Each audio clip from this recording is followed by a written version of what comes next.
Good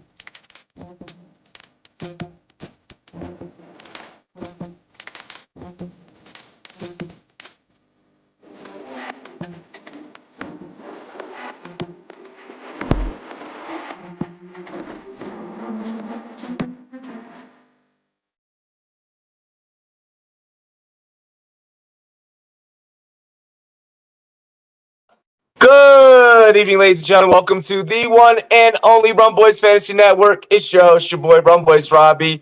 Make sure that you guys like the live stream, hit the subscribe button, and also share the content on all of your social media: Instagram, Snapchat, Facebook, X, whatever they're calling it now, Twitter, or whatever, Threads, all that stuff. Make sure you guys put the content everywhere. Feel free to clip chop up your favorite clips as well and share those on your social media. Tell people about the Rumboyz Fantasy Network. We are live. It is Friday night. That does mean Rumboyz After Dark. Yes, we are back, ladies and gentlemen. We will be reacting to some preseason football during tonight's live stream, but of course, we do have a podcast to run. Let's first start off by shouting out our sponsors. You guys got to head on over to Shop GLD. Go on, head over to Shop GLD. Get iced out just like me. You see that I'm rocking my Commanders chain while my Commanders are on preseason football. So, yo, get dripped up, get draped out with shopgld.com. Let's go ahead and show you guys a couple of their products. Hop out in Miami when I'm landing, got no understanding. Out of here, I'm burning, or turn me on, you can't understand it. In the club, posted up, they lit up, no matter where I'm standing. Drop GLD for the Cuban link, yeah, you see it there. Might spaz out on some taller shit, no on zero tolerance. Money conversations ain't hard to relate, it's hollering. See my net, they acknowledge it, good friend, girl, when you're not. Make sure you guys head on over to Shop GLD. Wear your favorite football team, your favorite NFL team, just like me. ShopGLD.com. Go ahead and DM me. I'll drop you a special link so you can take about 30% off of that as well. Also want to shout out our homies over at FTN. If you see our FTN friends out at the Fantasy Football Expo, tell them Rumboyz Robbie said what's up. Make sure you guys get on over there. Get Jeff Ratcliffe's Fantasy Football Guide. Alrighty, and also big shout to Air Shots for the FTN Almanac. FTN 10 is the promo code. Link is in the description. You can go ahead and take 10% off of that price. Got to shout this the Almanac, by the way. Like this was featured on Good Morning Football, ladies and gentlemen. This book right here was featured on Good Morning Football 2 days ago. Like, you need to go and get the Sports Almanac. Aaron is the same one who predicted the Philadelphia Eagles would make it into the Super Bowl last year and had the Chiefs winning. You need to go and get the Almanac. You can go and beat the books with some great information in there. Also, I would love to shout out our homies over at PFF. Big shouts to PFF with the release of the latest, greatest fantasy football format, All 22. All 22, where you and your friends get to draft a full 53-man roster. I'll be competing in their social media influencer analyst league. Super excited for that. Draft a full 53-man roster with all 22. Use promo code Rumboyz. Take 10% off the subscription price. We're hooking it up right now, $24.99. Ladies and gentlemen, promo code Rumboyz, all 22, full 53-man lineup, and you get exclusive coaches film, PFF breakdowns, so much more, etc. Let's get into talking some football. You already know what to do. We have to bring up the cast and the crew. A couple of guys are off tonight because they're at the Fantasy Football Expo, but we still have a killer fucking lineup. Ladies and gentlemen, first up, representing the Rumboyz Fantasy Network, give it up for Jeff the Scout. What's up, brother? What's good? Ladies and gentlemen, we're making a triumphant Rumboyz Fantasy Network reunion. He is also the producer over at Fantasy and Frames.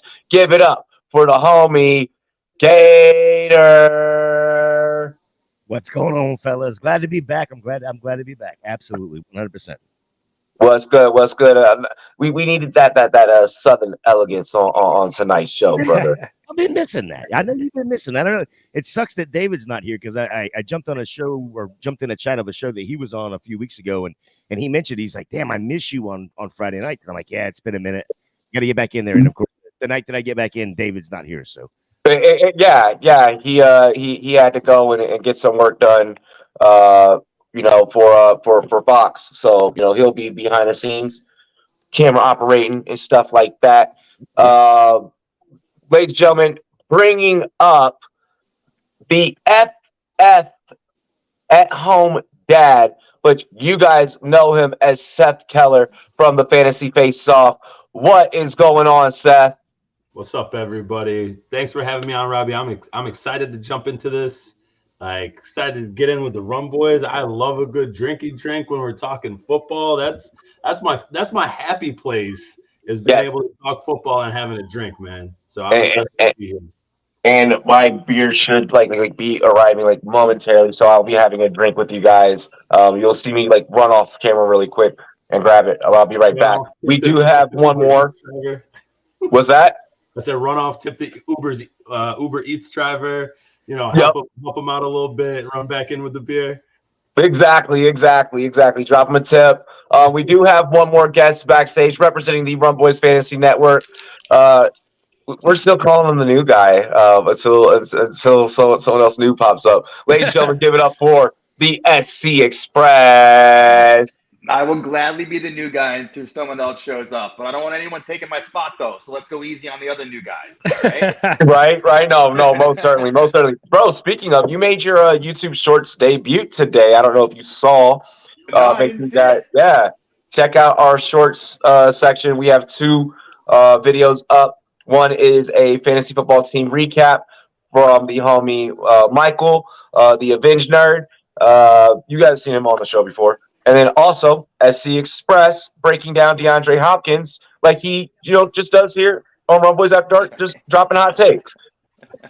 Fellas, y'all ready to get into tonight's show? Yeah, buddy. Yep, let's get it, man. Yo, first let's shout out the chat.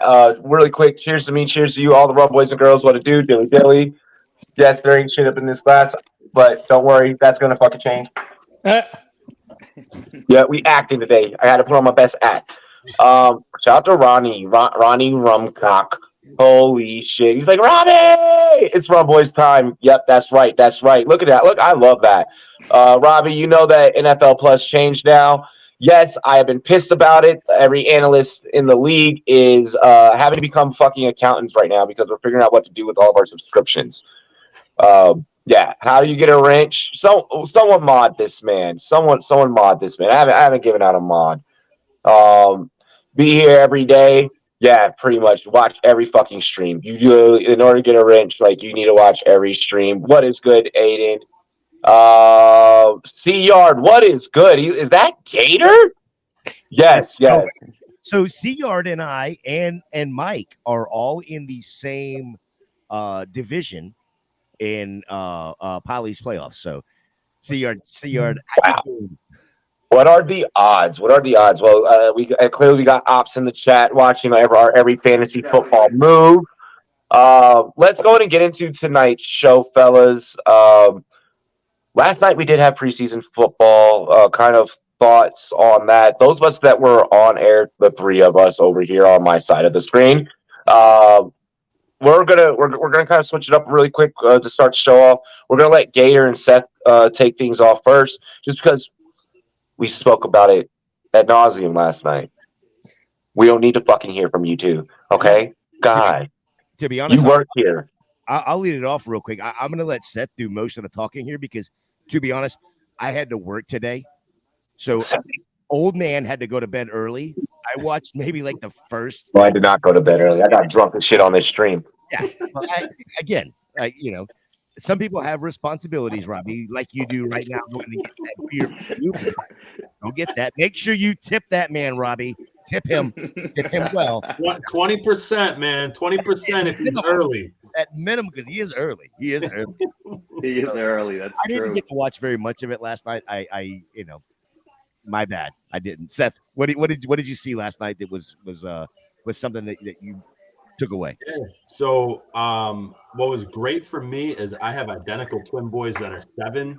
And so I actually got them to sit down and watch some of the preseason game last night. And to me, that right there, that's more important than anything else that actually happened in the game. And the 7-year-olds just watching it and like learning a little bit. But I didn't get to watch the Texans Patriots actual players any, but it looked like there was a little bit. Looked like the whole Stroud thing. Is he going to be anything? I don't know. But it's also he had like a couple of drives. Like the most important thing is to not go crazy about what you're seeing right now. If it continues, you see it all preseason long, and it looks like you have to buy in. You have to buy into some of that overhypeness. Like, I'm sorry. Stroud looked nervous as hell yesterday. Stroud looked like a nervous wreck. You'd be nervous too behind the backup offensive line for the Texans, bro. I would agree. Backup offensive line, because their line is kind of a backup anyways. Like, yeah, it's your first NFL game, and fuck the Browns. You're walking into a game that without even being on the field, these guys are the 1% of what you saw in college. Even though you played in the Big Ten, even though you were at Ohio State, and yes, you saw some great athletes, this is still the 1%ers of all of college. Yes. Right? And you knew that Bill was going to come right after your ass. Yes. I mean, Bill Belichick's calling card is ruining rookie quarterbacks. Hold on, really quick. To Jordan's point, you got to see more. You got to see more of the second and third stringers. You didn't really get to see a whole lot with the rookie. We don't want to. How do I say? When it comes to fantasy, you don't want to overanalyze that. You don't want to overanalyze Stroud. It's like the Stroud, because Stroud really did look nervous. Like, it looked more so like nerves. Yeah. When it comes to fantasy football, we talk a lot in Superflex, but again, Superflex is still only a third of what most fantasy leagues are, right? So when you're talking about a one quarterback league, you're not drafting or at least not starting a rookie quarterback anyway. So don't worry about what the rookies are doing. It doesn't matter what the rookie quarterback is doing. Wait till year 2. And most of the time it's wait till halfway through year 2, a la Justin Fields. Didn't even do anything in the first part of year 2 last year, did in the second half last year. And that just came across Elijah Moore headed to the locker room after going to the medical tent. I don't have the Browns game on this side, so I didn't see what happened. I'm watching it. Yeah. I'm watching Our defense is flying around making plays. Agreed.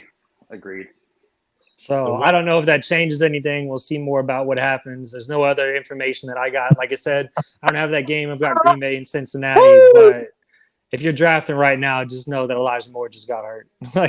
and also that's a baseball score. It's not a football score. So it's 2-0. It's 2-0. There was a safety. The way that Washington defense is going to play this year, we may see a lot of that. Yeah, when I first looked up, I thought it was a Washington Nationals and the Cleveland Indians game, but then I saw the helmet for Cleveland, so I was okay. That's my gosh.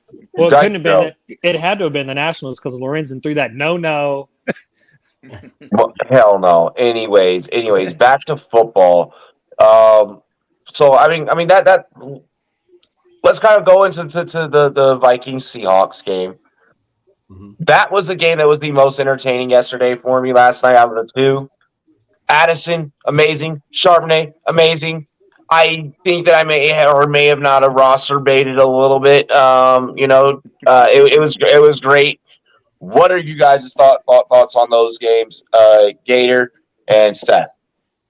Yeah, again, I did not stay up and watch the game. I honestly hadn't even looked at it because, again, I don't give a damn. It's preseason. It's preseason. Okay, well then, Seth. I said this yesterday, real quick. Preseason games, at least the first 2, are for the coaches and to figure out who's going to be that 49th, 50, 52, 53 man, who's going to be that into that roster spot, who's going to work their ass off in week 1 in order to be there in week 4. That's what week 1 of the preseason is, at least in my opinion. Yeah, good call. And I'll give a couple quick hits because we skipped real quick too fast into the second game. One thing I do want to say, Tank Dell, though, is a little half and half here on like good and bad. Like the good is he went, what was it, 7 of 8 for 85 yards, I think it was. But he played And a wild touchdown. That really wild, catch. odd touchdown. Yep. But he played 31 offensive snaps, which was 48%, which you usually don't want to see the dude that's going to be in the starting lineup make 50%. The guy that your quarterback requested that you draft, right, who went into the combine at 165 pounds. Or maybe they really want to get him ingrained. Or maybe that's what it is. He's what, 185 now? He's playing at 185. Yeah, he's big now. Yeah. I don't know if that just makes me feel that much more like, man, I boxed at 157 in high school, like when I was like 15, and I was only 8 pounds lighter than a professional football player. But then when I finished in high school, I was at like 190. Like, what? Damn! Shots fired across the chat. Shots fired in the chat. Oh shit! We're getting entertainment in the chat. He said, Eric, when I bet on y'all suck. When I bet against them, they are crazy. He's talking about Eric's Steelers. Damn, why did you just go at this man's team? I mean, that's he's going at his Reds. He's talking about his Reds. Damn, why are you? Put the gun down. Put the gun down. Damn. Anyways, wow, that was lit. I like just look and I just see like anyways, continue, Seth. No, I was just gonna say on the other game though, what was nice to see is you saw JSN. He went 4 of 3 for 25 yards, not huge yardage, but getting that little bit of work in.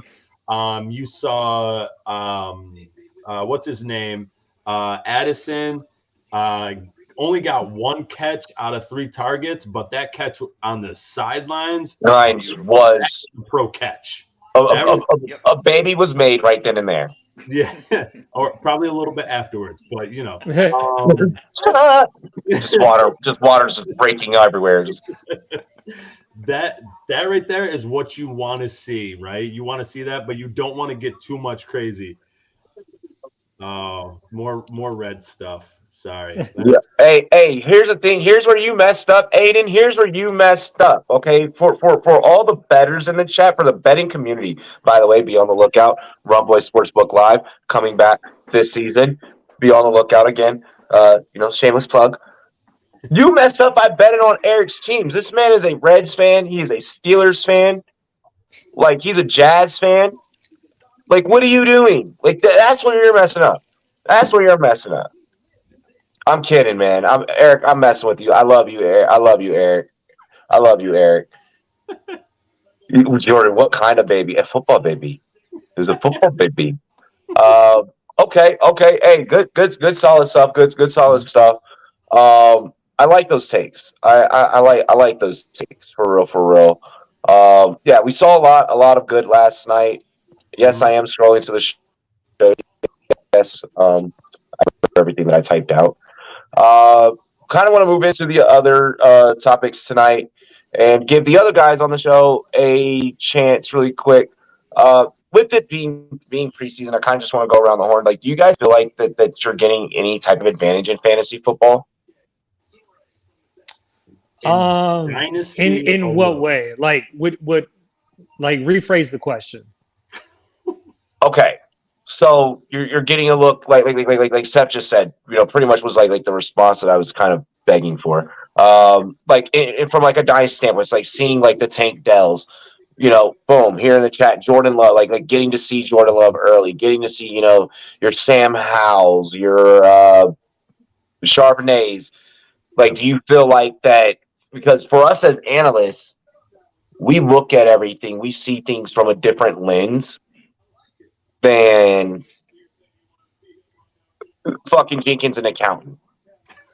Jenkins and accounting does not see the things that we see. Wow. I would say, like, especially like if you're talking about last night's game or today's game, I can't remember a preseason game. I mean, the Patriots was kind of up and down, but like this Green Bay and Cincinnati, like these boys are playing. These coaches are coaching. I think we're seeing a lot out of a lot of guys who are really realizing this league is cutthroat and they're going to find a spot, whether it's on this team or another team. I think we saw the fact that the rookies coming out of the league should be trusted a lot more, whether you're doing redraft or dynasty. I think that whole stigma of they're a rookie, let's see what happens. I mean, outside of quarterback, I think that's going away because I think we're just seeing a higher level of college talent. But you're watching these teams and you're watching adjustments early. And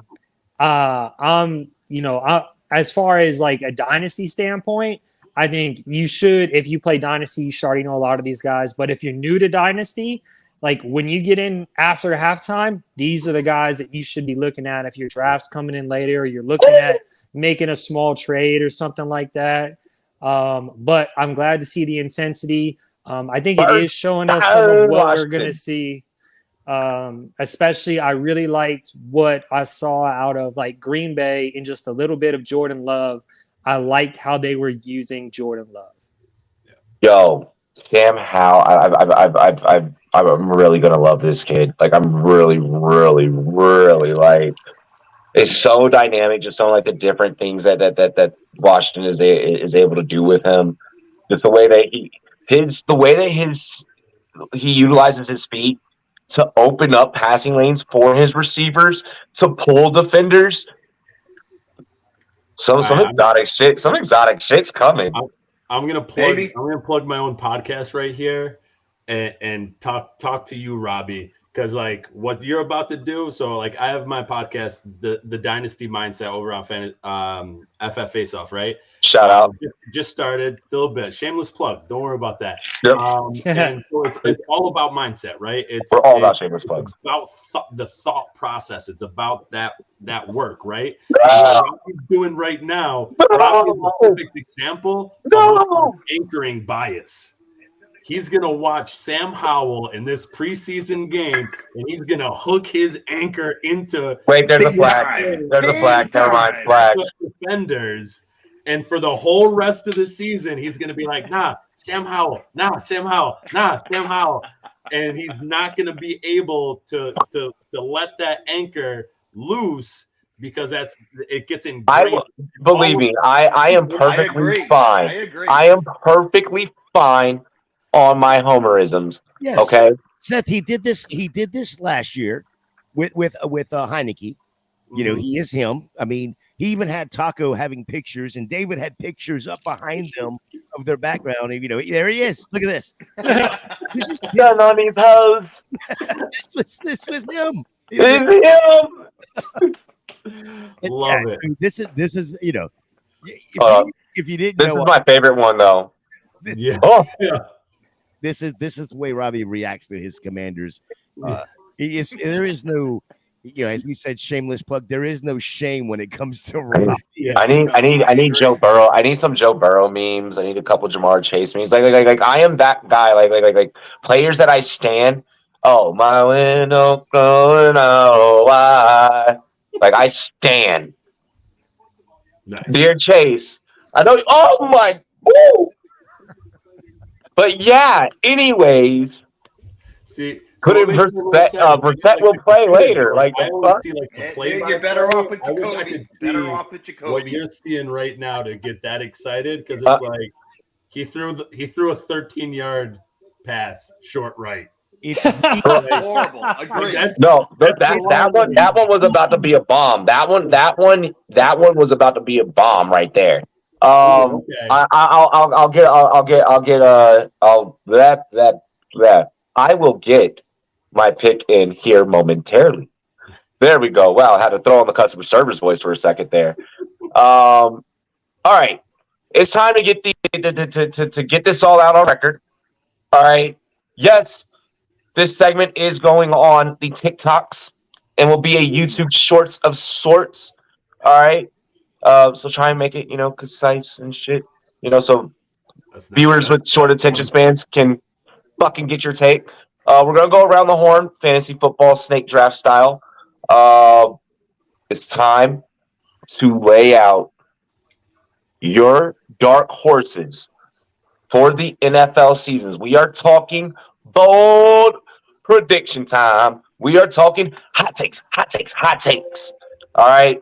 You each get one pick for your dark horse team from the AFC and one from the NFC. Okay. We are going to start off with the SC Express. I got to go both, or you just want one? You get AFC and NFC for your dark horses. You are live. This is going on record. So dark horse, how dark do we need to be for a dark horse? Like you're dark, like you're not going like dark horse to make the Super Bowl here. You're going like dark horse like just to get into the playoffs. You're dark horse just to get in. So like pretty much like wild card teams, like in the hunt type shit. Like you're dark horse. All right, and maybe this shouldn't count because the Bengals are obviously going to win. Stop it, Robbie! Stop it! Because the Bengals are obviously going to win that division, but I'm huge on the Ravens this year. I'm a big Ravens guy. I think they're going to score a ton of points. I think that defense is going to play. If Dobbins comes back, whatever, that's really up to him. But I think the Ravens are really going to tear it up this year. Big Ravens guy. And maybe this isn't deep either, but I'm a big Jordan Love and I'm a Packers believer. I think they're going to win that division over the Lions this year. Jordan Love all the way. Okay. We know that I'm not riding the Packers bandwagon here from a futures standpoint until of course Jordan Love can prove himself. But hey, SC, that's on you. Big shout out right now. If everyone was wondering why the hell I just was jumping up out of my seat, Jahan Dotson, dog. Like that boy got that dog in him. He's our auto pick last night at receiver on our team, too. Yep. On our Millie Maker. We auto drafted him because we couldn't make a decision. Taco's backstage, but I don't know if his camera's working.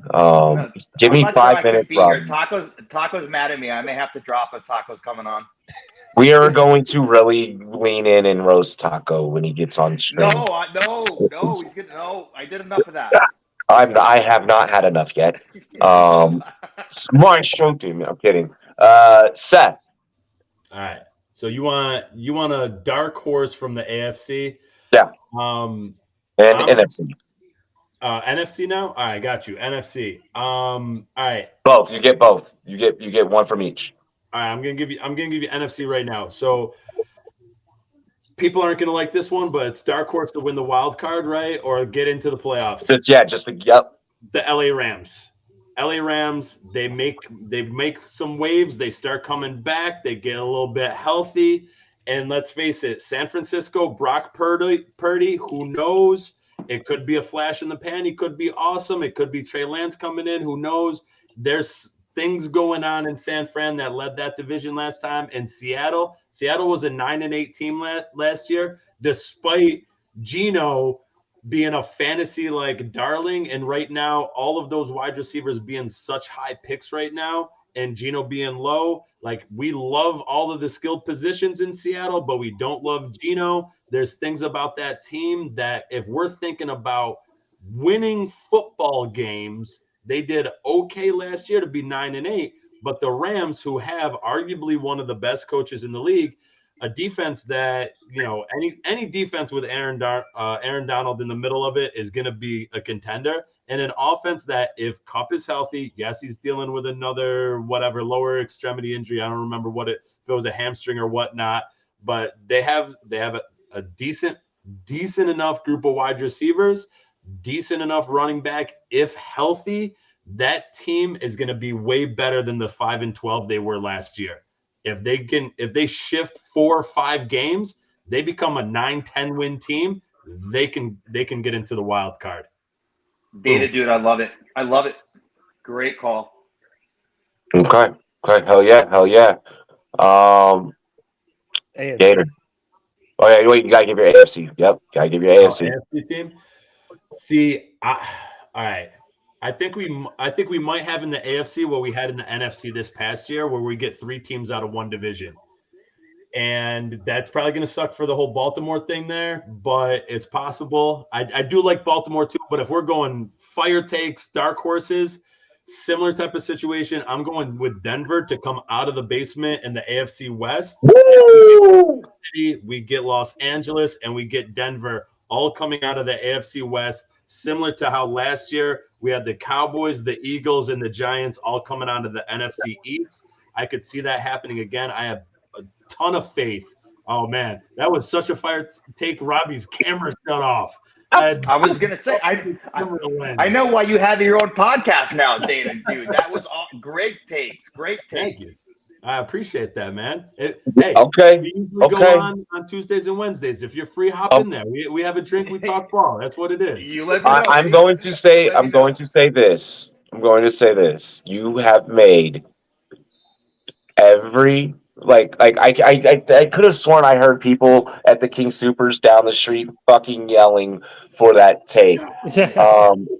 Either that or it's just the east side of Colorado Springs.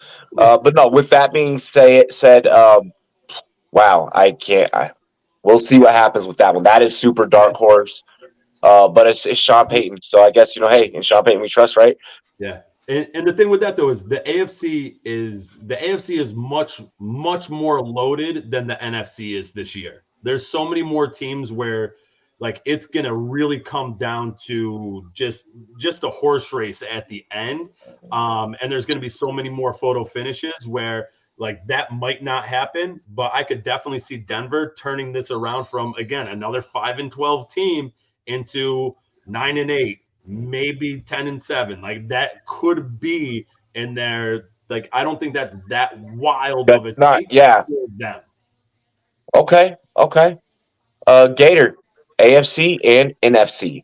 Yeah, I'm not going to argue too much with Seth on that, other than I don't know that it's as spicy as you think it is when you look at what the futures are, because Denver is only a plus 180 to make the playoffs. So the books are saying that it's not as dark horse. And of course, now my NFC dark horse is not that, spicy either. When you look at the books at a plus 155 right now on DK, but I mean, with everything else that's going on up there in the NFC North, I mean, everybody right now is looking at, okay, we all think it's going to be Detroit that's going to win that division. We don't know what is actually going to come out of Green Bay. We all think that Minnesota is still going to be good, but are they? My dark horse coming out of the NFC to make the playoffs is going to be the Chicago Bears, going very much like Seth just said. From that 5-12, they were actually 3-15, 3-14, 3-14, yeah, 3-14 last year. Coming, so I'm going to go, if you want to call it a dark horse, because I'm going by record from last year. Boom, right up into the playoffs. I think with the upgrades that have done on the offensive line. Rashad Bateman is now healthy. Rashad Bateman. Mooney is now healthy. The chat is weird right now. What? Yeah. But with what the Fields Gator J, I think that division with the Bears and the Lions could be the most fun to watch. This chat must watch a lot of Rumboyz. Well, first off, yes, I am very much straight. Okay, gosh. Second off, except when it comes to Joe Burrow. What is wrong with you? What is going on? They know Robbie's a Joe Burrow glizzy glazer. What can we say? Guys, y'all are weird. By the way, Joe Burrow is back and healthy to throwing. Yes, big shout out to the Pride community. We're not here to get canceled. So yeah. Chat, you guys are wild, but I love my chat. I would never trade my chat for anyone else's chat in the whole entire fantasy football industry. How does Puffy say it? Take that. What the? Anyways, Gator, did you? So you went Chicago for the NFC. Your AFC was what? I'm gonna go out to the Raiders. At plus 380. Whoa. Second year with McDaniel. Here's the thing, and what I think is a plus for them is Jimmy G. What he did in San Francisco with basically no support, he's just consistent. Yep.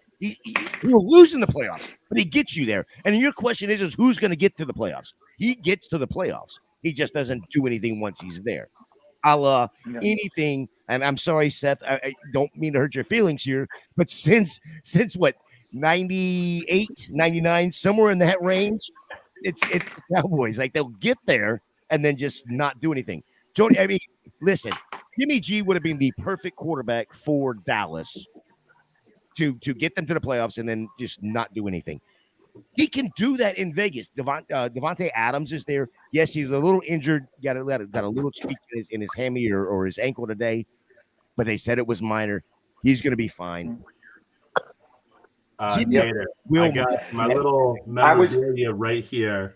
It's so like old that the plastic's turning yellow now, but it reminds me of the last time the Cowboys won the Super Bowl because it's got all the stickers from the Super Bowl win on it.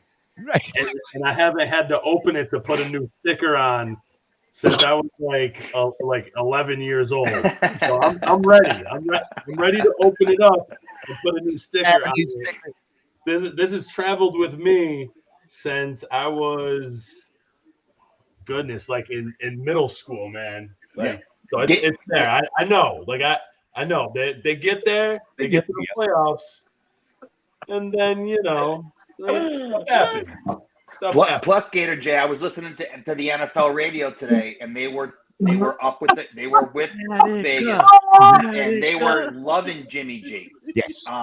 They were saying he was having a great camp, singles and doubles all the time. May not hit the home run, but he's going to get you down the field every time. They were loving him today. A lot of great reports. Yeah, they have been kind of hyping him up. Ronnie will be back. Don't worry. Ronnie will be back, guys.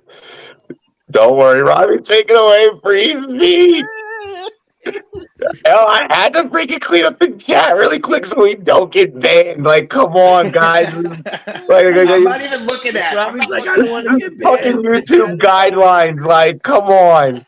My God. Bring the pirate ships out. This is the pirate ship. What are you talking about? Oh my gosh. Fire Terrible. the cannons. Oh, They only got fired once tonight. De'Ami Brown, let's go. Yeah, We are gonna be anyways. Brissett's in. Anyways, let's get into Jeff's NFC and AFC dark horses. All right, so for NFC for me, it's the New York Giants. That's not a dark horse. Stop it. I mean, They're gonna win What? the division, man. That is a dark horse. There's a lot I'll of take people that as a dark horse. there's a lot of people that think. Game last year. That's not that dark of a horse. Like, I mean, I you know what? Fine. If you don't want to take it, Carolina. Ooh, okay. Okay, so you want to go I'll take Carolina? You want to I'll go go Carolina? Fine. Carolina. You still got to go back to the AFC though. The AFC for me is really hard because I don't feel like there's a dark horse. Like I could say Cleveland, I could say I could say Vegas, I could say Why would you do Miami. Like you could say all of those, but they're all possibilities. Like the AFC is really hard. Like I think if you are trying to find someone that you really want to take a dart throw on, like to make the playoffs, I mean, your bet is probably going to be the Raiders. They're just the way the AFC is set up. We know what the Bills are. We know what the Jets are. We know what Baltimore is. We know what the Cincinnati Bengals are. We know what the Chargers are. We know what Kansas City is. We know Jacksonville is going to run through that division. So it's really hard to take a dart throw, and say somebody's like going to be a dark horse to come out of it. But I mean, you can't even really say Tennessee's a dark horse because they got D-Hop. So it's really hard for me to pick what would be considered a dark horse out of the AFC. But I guess if you would have to pick a dark horse to make the playoffs, it would probably end up being Vegas, or I would go Cleveland. Vegas or Cleveland. Okay. Joe, that was a really long way to just pick a team and just. Well, I was just saying, they're so stacked in the AFC, it's hard to really pick a dark horse because the bad teams and the good teams are such a divide. But there's still gonna be bad teams. There's still gonna be there's turnover. We don't know. Injuries are going to take place. Like, so I feel like, yes, there's definitely a way to justify picking a dark horse from the AFC. For me, hang on, Robbie. Hang on one second. Hey, so I want to apologize to Jeff because saying the let's Giants aren't a go. dark horse. When you look at the numbers, they, they're still a plus 160 to make the playoffs. So I guess you could consider them a dark horse, especially because of what that division is.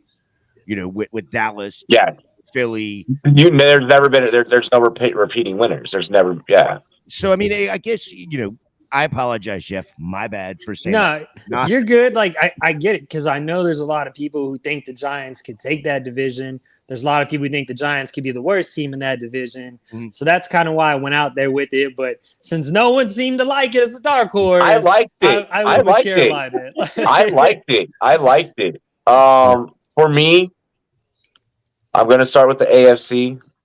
I can't believe that I'm going to say this. I'm going with the Pittsburgh Steelers. I am rolling with Kenny Pickett. I really fucking think that like him and Pickens and Freiermuth, like, look, this team has the ability. Tomlin, I mean, you can call the record what it is. You could say that it's mid, you could say that it's mediocre, but hey, like one or two more, couple of wins there, and Pittsburgh could have been in the playoffs last year. I really think that they got what it takes to get over the hump, especially when you talk about having guys on the defense like Watt. Joey Porter's also making plays in training camp. I think that he's going to be an important piece.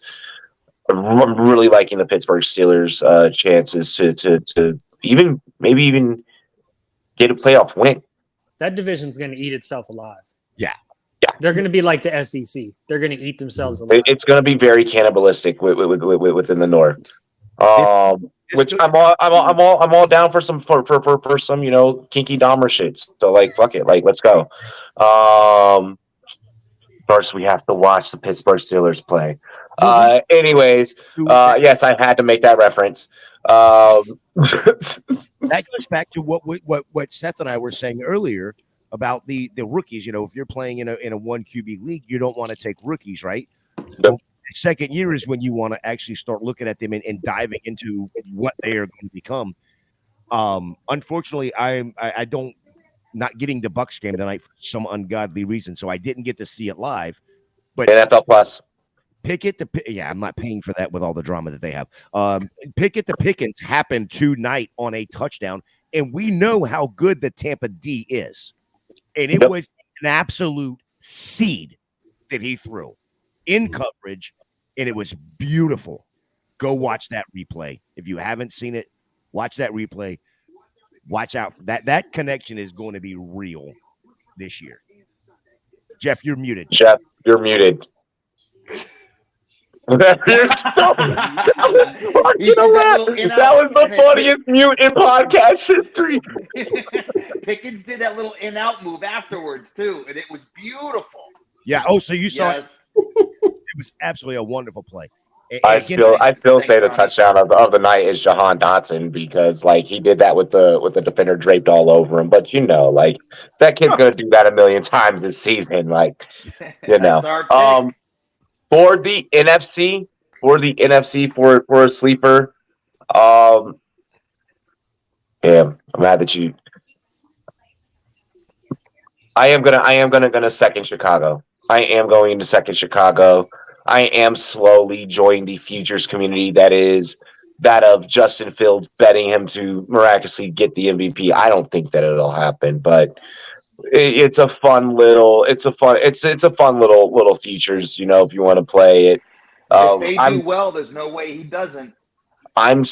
Exactly. I am just enamored with Roshan Johnson. I think that, him and Khalil Herbert, that combination is just going to be nasty. You saw what Herbert was at BT.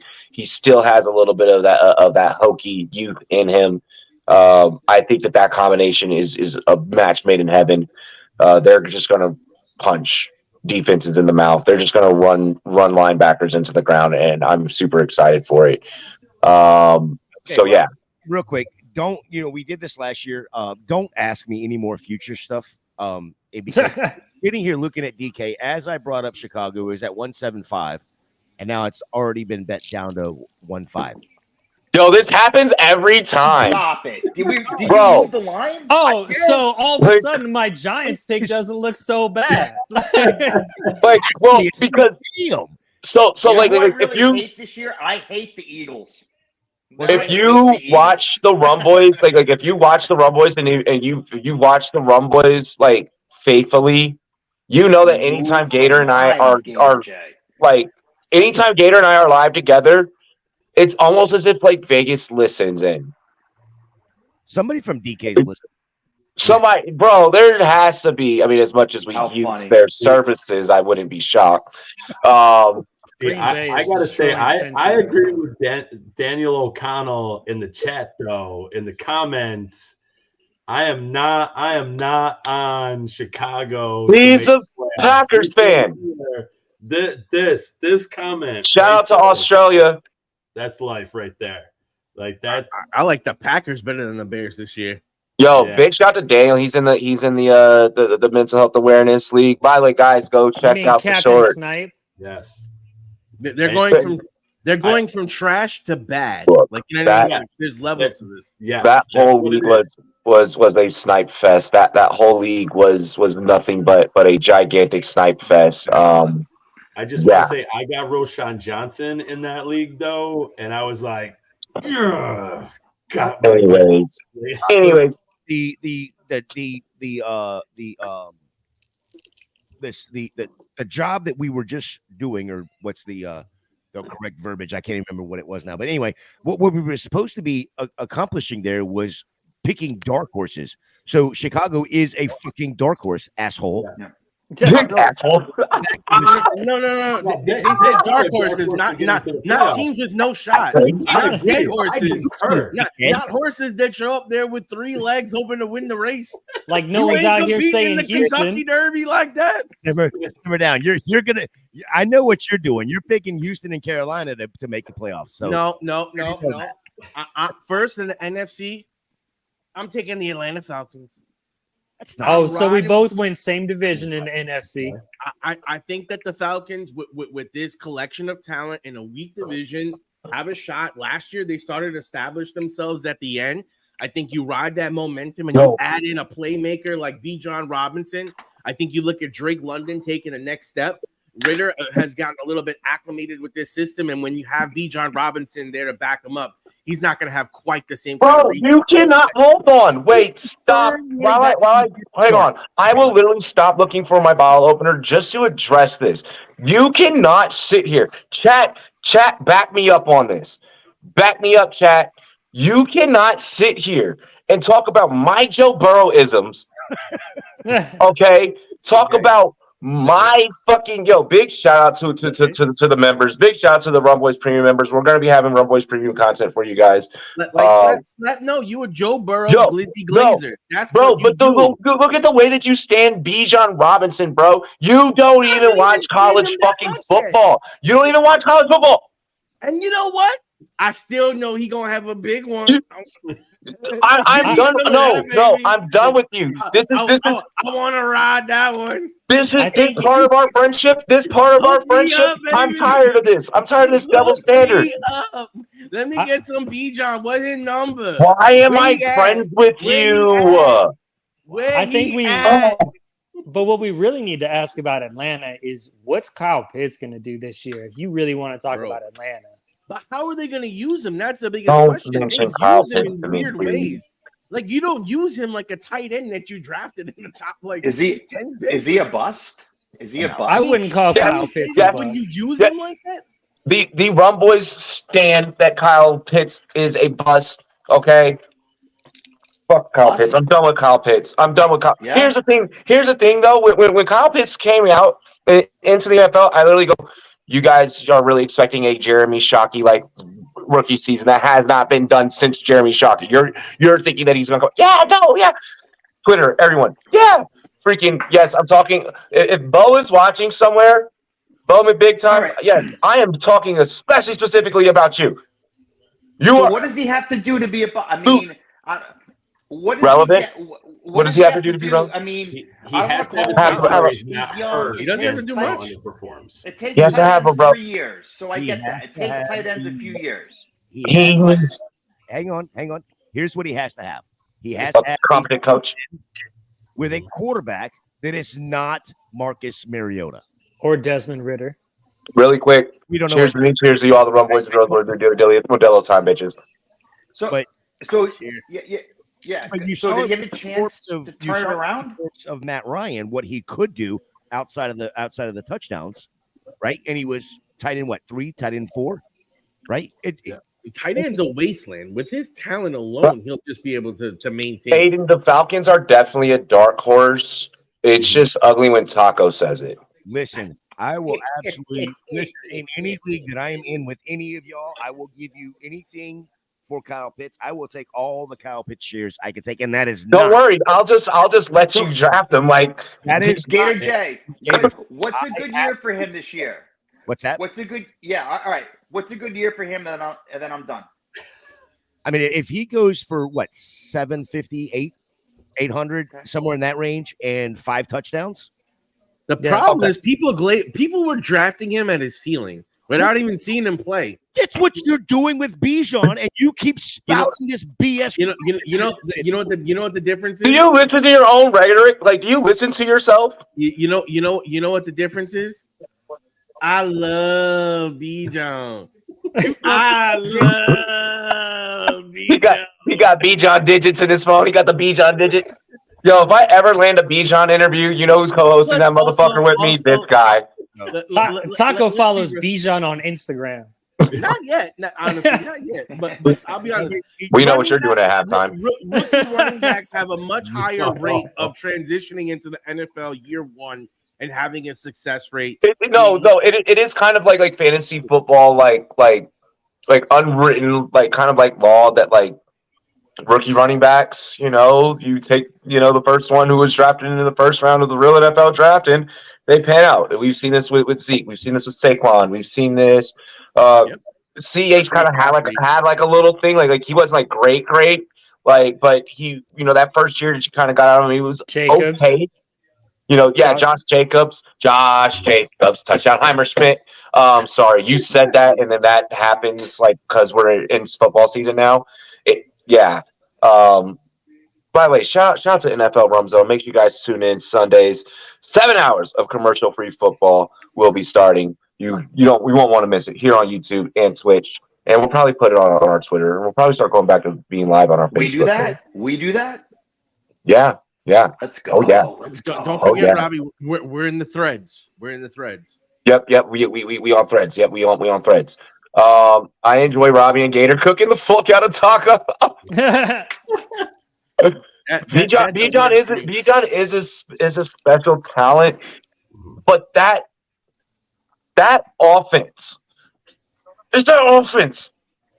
They were running the ball really well last year, though. Here's your trivia question. Without cheating, I'm watching everybody's eyes to see which screen they're looking at. Who's the wide receiver 2 in Atlanta? Kyle Pitts. Yeah, Everyone, all of them. No, of them. No, the guy from the Raiders. The guy from the Raiders with the big hair. Yep. Dude. Brian Matt Collins. Matt Collins is the wide Yes. receiver 2. Yes. Matt That right Collins there is looks a like reason a to beast. draft Kyle Pitts. Really quick, Taco, who do you have for your better wide AFC? receiver than Mac For the- Collins is for the the wide AFC, receiver 2 Dude, on love that team. with the hair too. Yeah. No, he's not going to happen. Kyle Pitts has got to be. That's a great point. Hey, He's gonna really be the number quick 2 overall. before we let Taco give his AFC. What I want to mention really quick with Matt Collins, late round flyer, last pick of the draft. Justin Ross has probably already gone that last round because so was already thrown that late round flyer. Mingo might be gone. That late round flyer could be gone. Matt Collins is one hell of a deep fucking scroll to be able to be like draft. Especially in best ball, where you don't have to choose when to play that dude, and he might just get a game Talk where all of a sudden that 2 shit. touchdowns. It's going to be hard to say Desmond Ritter is going to throw multiple touchdowns a lot of times throughout the season, but that could be a case, and Matt Collins could be on the receiving end of it. That right there Love it. last pick of a best ball draft. Love it. Boom. Well, Taco, go, because I got a question about Mingo for everybody. I gotta say this: Matt Collins is starting to give me Will Fuller vibes. Not the talent, but the suspension. Because holy shit, this dude got brolic all of a sudden. He comes back like 5 solids and Bro came back with jail body. Bro came back with straight up jail body. Christ, bro. It's like, bro, were you locked up in the offseason? Like, yeah. Like, Oh did you my just God. have a bottle of Jergens in a dark room and come out like? He's on the Kevin Hart Get Hard workout program. Oh my god. Like, what the fuck, bro? I know. Yeah, Russ is about to play. I'm about to switch over. Yeah, We do have to get into find that halftime. game. In the What? AFC, I'm real quick. Steroids are real, folks. Facts. I know. Just ask fucking Mark McGuire. Titans. I I know got that that game. it's kind of on the border, but that Hopkins signing kind of puts me over the edge. Yep. I think it means that Tannehill's going to have a pretty much locked in role for most of the season. I think that you're seeing an evolution. I of am Treylon so Hurts. frustrated Can't with give the up on UI Henry. of NFL Plus. That's the one. Yes. However, Um, I am very fired up to watch Hollywood Brown tonight. I hope he gets some chances. I will promise you this: Hollywood Brown will have a better season than Najee Harris. Yep. Jeff, don't give me a hard Bro, time. what Jeff. drugs did you do? I'll take that bet. Bro, Yes, bro. It's Taco. Of course you take the bet. Najee Harris is a glorified Alexander Madison. So the other running back in Pittsburgh, then he's a late steal. Let's get in. I got my first share of Warren today in redraft, and I was like, yes. Yeah, he's a steal. you know I what agree time it with is. that. No, You because know what time Taco, it is, I don't Robbie. disagree with you. I'm not a big Najee guy, so I think that Warren is a huge I think value. that when both he are drafted. definitely rosterable. Both are definitely rosterable. But to sit here and be like Hollywood Brown, who's only ever had 1,000-yard receiving season, no, get out of here. Well, I still Hollywood want to No, know. the best Brown. with 6 games played. Negative game scripts. Bro, Negative Hollywood game does not play big, bro. Like stop it. Like stop it. Kyler Hollywood is not. Murray's Hollywood playing is. his Hollywood does not goddamn provide career. fantasy football ROI. You go. Kyler Murray Hold knows it on. if he don't You're perform, lucky he that we have don't. 2 minutes left in the first half of the show. You're so lucky that we have 2 minutes here before we get into halftime. So I'm going to utilize this 2 minutes, ladies and gentlemen. Y'all, for those that tuned in last night and saw this man pick Hollywood Brown, and then try to make a fucking argument that it was positive ROI for a lineup that is intended to win $3 million. You're 100%. What's your exposures to Hollywood Brown? zero for a reason. So thank you. Well- You should be thanking me. I just diversified your portfolio, motherfucker.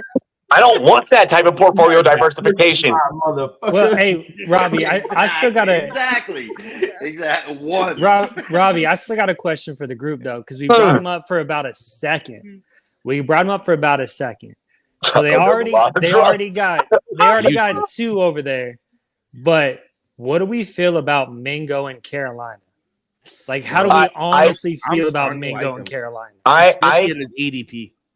My thing is Carolina doesn't have this rich history as within like at least like the last couple of years, like last like 2-3 seasons of embracing rookie receivers and making them be that shit.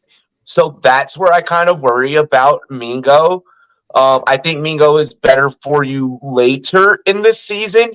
Having a rookie quarterback like Young, I expect them to rely on Hayden Hurst. I expect them to rely on Adam Thielen. I think that's why they did get a little bit older at receiver. And I think that they know subconsciously within themselves that they're not the greatest at, bringing and breeding in rookie receivers a la Terrence fucking Marshall. Yeah, they let him die.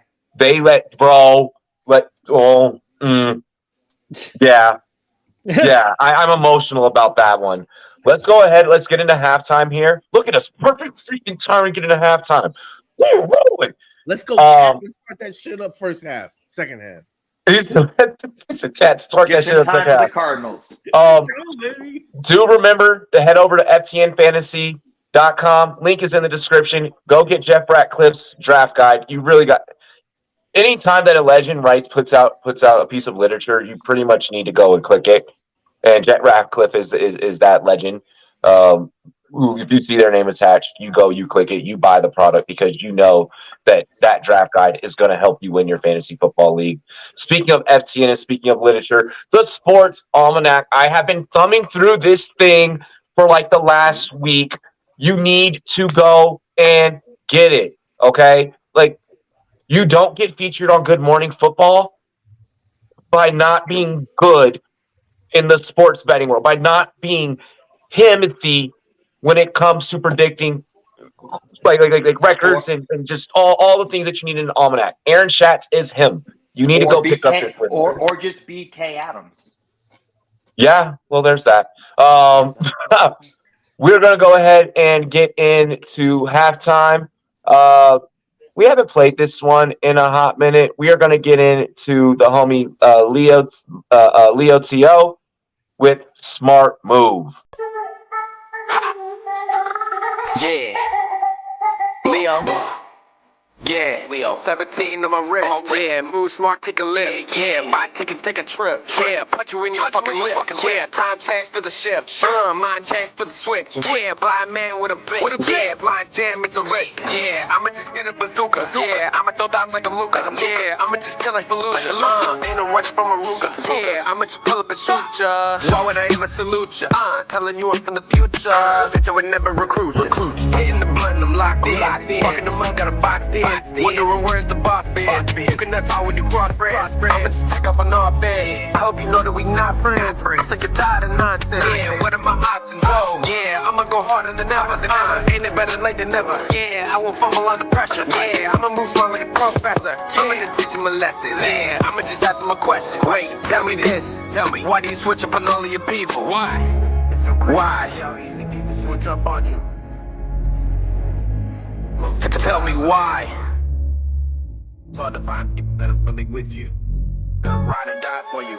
Yeah, 17 on my wrist. Yeah, move smart, take a lift. Yeah, buy tickets, take a trip. Yeah, punch you in your fucking lip. Yeah, time change for the shift. Mind change for the switch. Yeah, blind man with a blick. Yeah, blind jam, it's a risk. Yeah, I'ma just get a bazooka. Yeah, I'ma throw down like a Luka. Yeah, I'ma just kill like Fallujah. Ain't no rush from a Ruger. Yeah, I'ma just pull up and shoot ya. Why would I ever salute ya?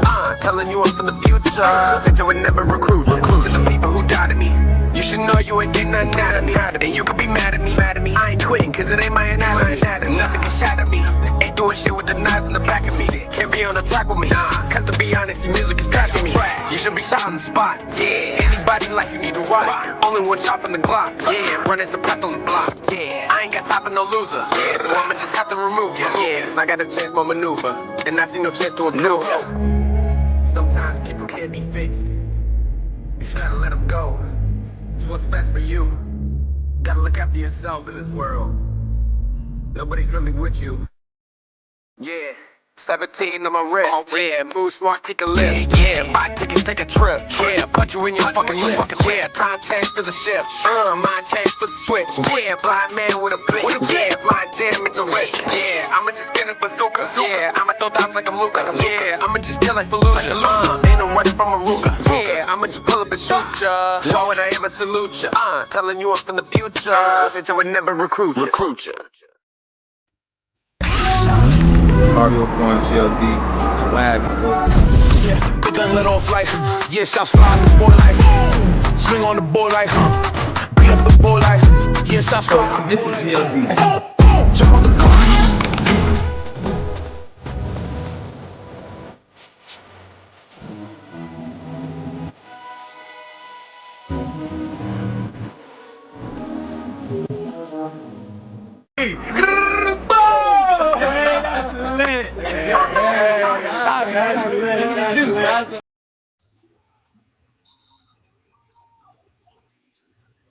Yeah.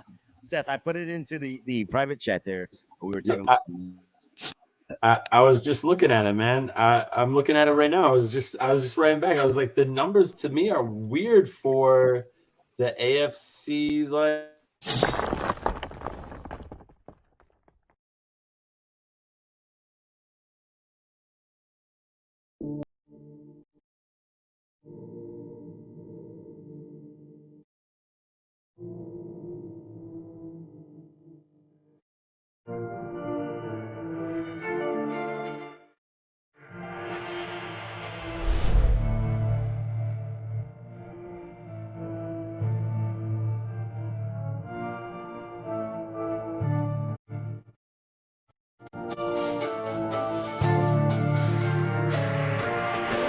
Just stick to the plot.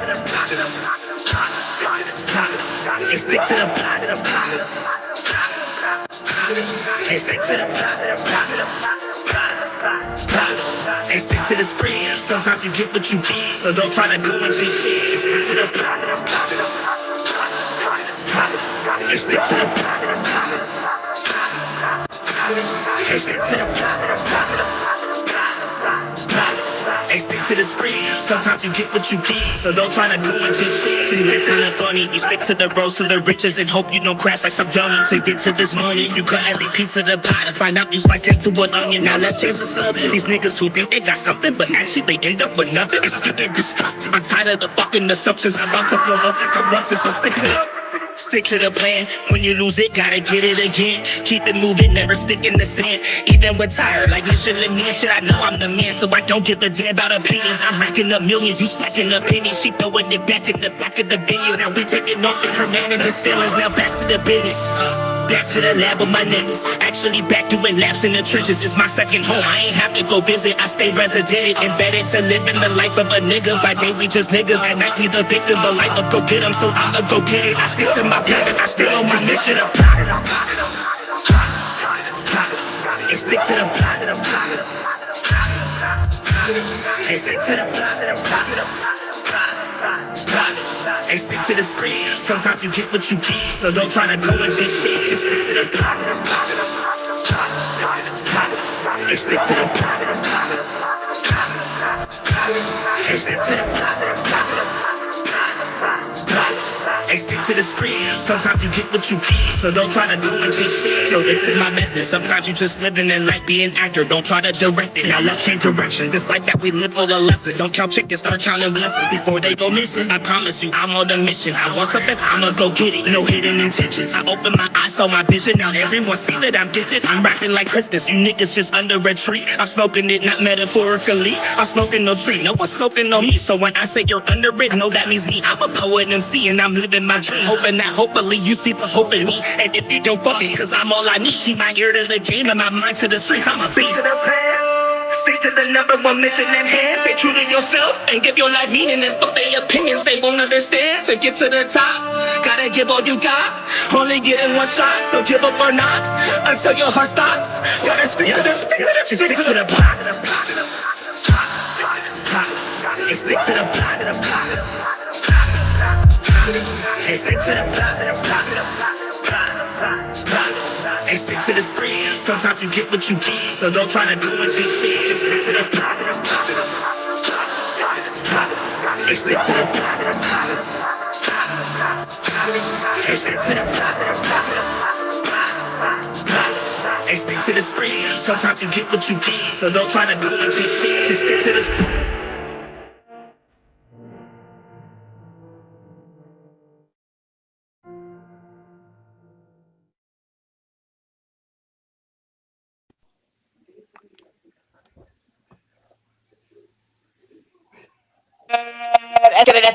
Let's get it. Ow! Fucking whole lot of energy. We ready for the second half of the show, fellas? Dude, that was a fire ass beat. That was Thank you. That's nice. my homie. I liked it. That's my homie Radio Ray. He lives right around the corner. Homie, his music lately has been blowing up. Like really, really blowing it up. For real. Like a lot of the artists that we featured here on like the Rumboyz Fantasy Network, like especially a lot of like our Super Bowl performers that come on and perform when we do our Super Bowl pregame show. A lot of them have been becoming like really successful. Like it's like big shout out to you, chat. First, all those artists appreciate you guys, just kicking around like listening to their music during halftime. But you guys like also like supporting their stuff and going like checking out their music. So like big ups to you guys. We're like the only fantasy football channel that will use our platform to like put like other talented people out there. Like what we do is art, so we gotta put on for other artists. I consider what I do as art. I'm fucking fantastic. I tell you, Rob. I'm really. I mean, when I met you on the, just in the fives, we met in the fives, and now to see this whole universe that you're a part of and everyone's a part of, and I'm a little piece of part of, it's really impressive, dude. Very cool. Stop. Thank you. Jeff, stop now. Stop now. No, no. Oh, please. Listen. Robbie's already got a big enough freak in the head. Hey, we need I'm to new to make. this. You remember Terrell Owens? That's my quarterback, Jeff. That's my CEO. That's right. Seth, what were you about to say? Once again, Robbie, get ready to start censoring comments real quick. Bro, Oh boy. it's about to be funny. The first comment that Robbie has to censor is Hollywood's gonna have a good year. Yeah, I saw that one. No, he's gonna bang this year. Taco, me and you, baby. Hollywood. I'm Y'all gonna are- get you a jersey. Me and you are gonna get matching jerseys. Y'all are I'm doing telling good. y'all, you're gonna be like, damn, I wish I would have had more exposure. Y'all are the reason for my drinking. Anyways, getting On back so-called into Rumboyz After football. Fuck Mhm. out of here. He's speaking truce over there, talking about Michael Wilson, because Michael Wilson's going to be wide receiver 1 as a He had a hook. great Hey. catch. Did you see that catch? So really quick. Since everyone was like messaging me during the first half of the show about my YouTube viewers chat pick, yes, I did just go ahead and take Terry McLaurin. So yeah, that did happen. Yeah, I'm really just gonna in all my leagues. I'm really just about to run shop on all of you, just so that everyone knows. Thanks for Bring it. participating in my game of adding lists of people that I've defeated. Just remember that when we face off, brother. Just remember that.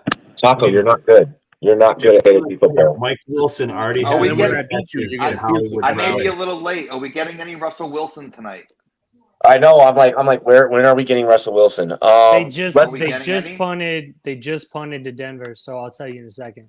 So is there Let's go ahead. Let's get in. So I didn't miss a possession. Awesome. All No, right. yeah, we haven't missed anything yet. Okay. Let's go ahead. Let's get back into the show sheet. Kareem Hunt visited the Minnesota Vikings today. Are we worried about like a landing spot for Kareem Hunt? Do we think that like he could be an effective fantasy piece at all? Kind of given like anywhere that he could land. This whole running back thing with the Zeeks and the fucking Kareem Hunt and just everyone. Dalvin Cook. Like it's super weird. Everyone's visiting and no one's signing. Mhm. So let's kind of talk about it. Are you worried about this at all? Jeff, you start. I'm not. I think what we are seeing right now is about to be a war of attrition. I don't think any of these running backs sign anywhere until maybe week 2 or week 3 of preseason, and there's an injury somewhere. Kareem Hunt, Dalvin Cook will be relevant somewhere. Zeke may be semi-relevant. I'm not worried about Hunt's visit to Minnesota. I think that was more of just like Minnesota kicking some tires. Chandler showed out. They think they know what they have in Madison. I've said it on the show for 3 weeks. I still think he ends up in Miami. I think this all has to do with the money they're trying to offer them, and they don't want to take this type of money. I think they are going to be fantasy relevant. I think they're worth drafting. No, they're not worth drafting very high. But I will say the one team that has not interviewed Hunt yet, or Cook, which I am surprised about, to be honest with you, is actually the Rams. I am surprised they have not interviewed Really quick. Cook Hang on. or Hunt.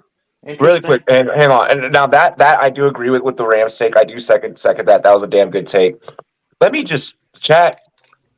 Go through my resume. Check my list of fantasy football bodies that I've caught. You know what you need, Robbie? You're gonna bring out your trophy. You bring out your trophy, dude. Bro, I have for those that are anime fans. Like, if you've ever seen the anime Death Note, like facing me in fantasy football is like me writing down your name, crossing it out, and then boom, you're done. Stop. Like facing me in fantasy football is bad for your health. Like, in childhood mental health. Like, you want to protect. In the words of Marshawn Lynch, protect your chicken, protect your mentals. Do that for you. I'm telling you, that's the best thing. Like, you're stepping up to a big dog. You're stepping to a big dog. Shout out to the Cardinals real quick. Those new jerseys they wearing right now, they're nice. Gotta have nice jerseys when you suck. Like but I mean they're clean though. It's like a throwback, like it's clean. Like I like it. I mean, granted, it looks just like Alabama, but it's clean. Yo, whoever came up with the color scheme black and red for them in the state of fucking Arizona, thank God they play in a dome. Because if they did not have a dome on that joint, oh my gosh. Oh, I'm telling you, I have melon in my skin. When I step outside, this shit gets crazy. I've got the black and red Kyler. I've got it. What is good, FF Creator? What is good, Tyler, the FF Creator?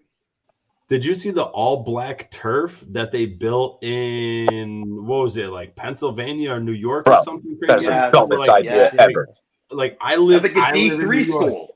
Like, right now, it's been like 90 degrees straight for days. Like, that's like, I couldn't imagine being in full pads, nah, bro. All day long. Stop it. That is dehydration at best. At best. It's like a little D3 school too.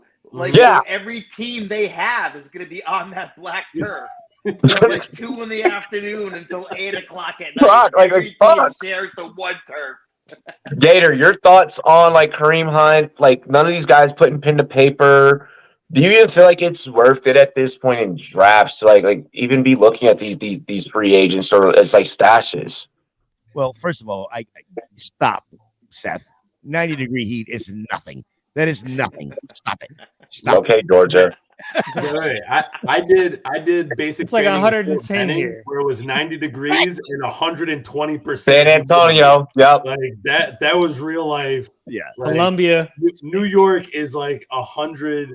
Is like it's 90 degrees and like 90% humidity. Like it's not the dry heat. It's like at Fort it's the dry heat. Nah, hey, we aren't fucking meteorologists. It's just hot. Like in New York, it's hot and it's sticky, and that's why stuff gets weird. But like when you're on a turf like that, granted, if they built that in Arizona, you're asking for death. They might as well. Your logo might as well just be skull and crossbones at the 50-yard line because it's just going to be death out there. 120. I was bouncing in 125-degree heat in Arizona, outside of Arizona State University on Mill Ave at 3 o'clock in the afternoon. It was 125. Let me tell you, loud out there. But Gator, go ahead. Running backs, fuckers. Just go ahead, Gator. You can focus on your meteorology when the snow games start hitting, okay? Well, then that's again how you'll be hating me because I live in the South and I don't have to worry about that white stuff. Yo, for real though, like we do be looking at weather and shit. Like when it comes to our betting shows, it's weird. We're weird. Go continue, Gator. Yeah, I'm not worried with the running backs. Like Jeff just said, it's probably going to be week 2, week 3 that you in the preseason. You see these guys actually sign. It's going to be.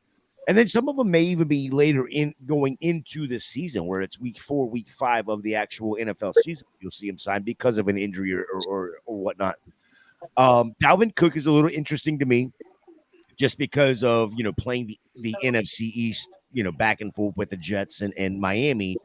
AFC East. That's what I'm sorry. The AFC East with Miami. Shit happens when you party naked. It's okay. The Kareem Hunt, though. If he was going to sign, I would have thought it would have been in New Orleans. Why am I like this? But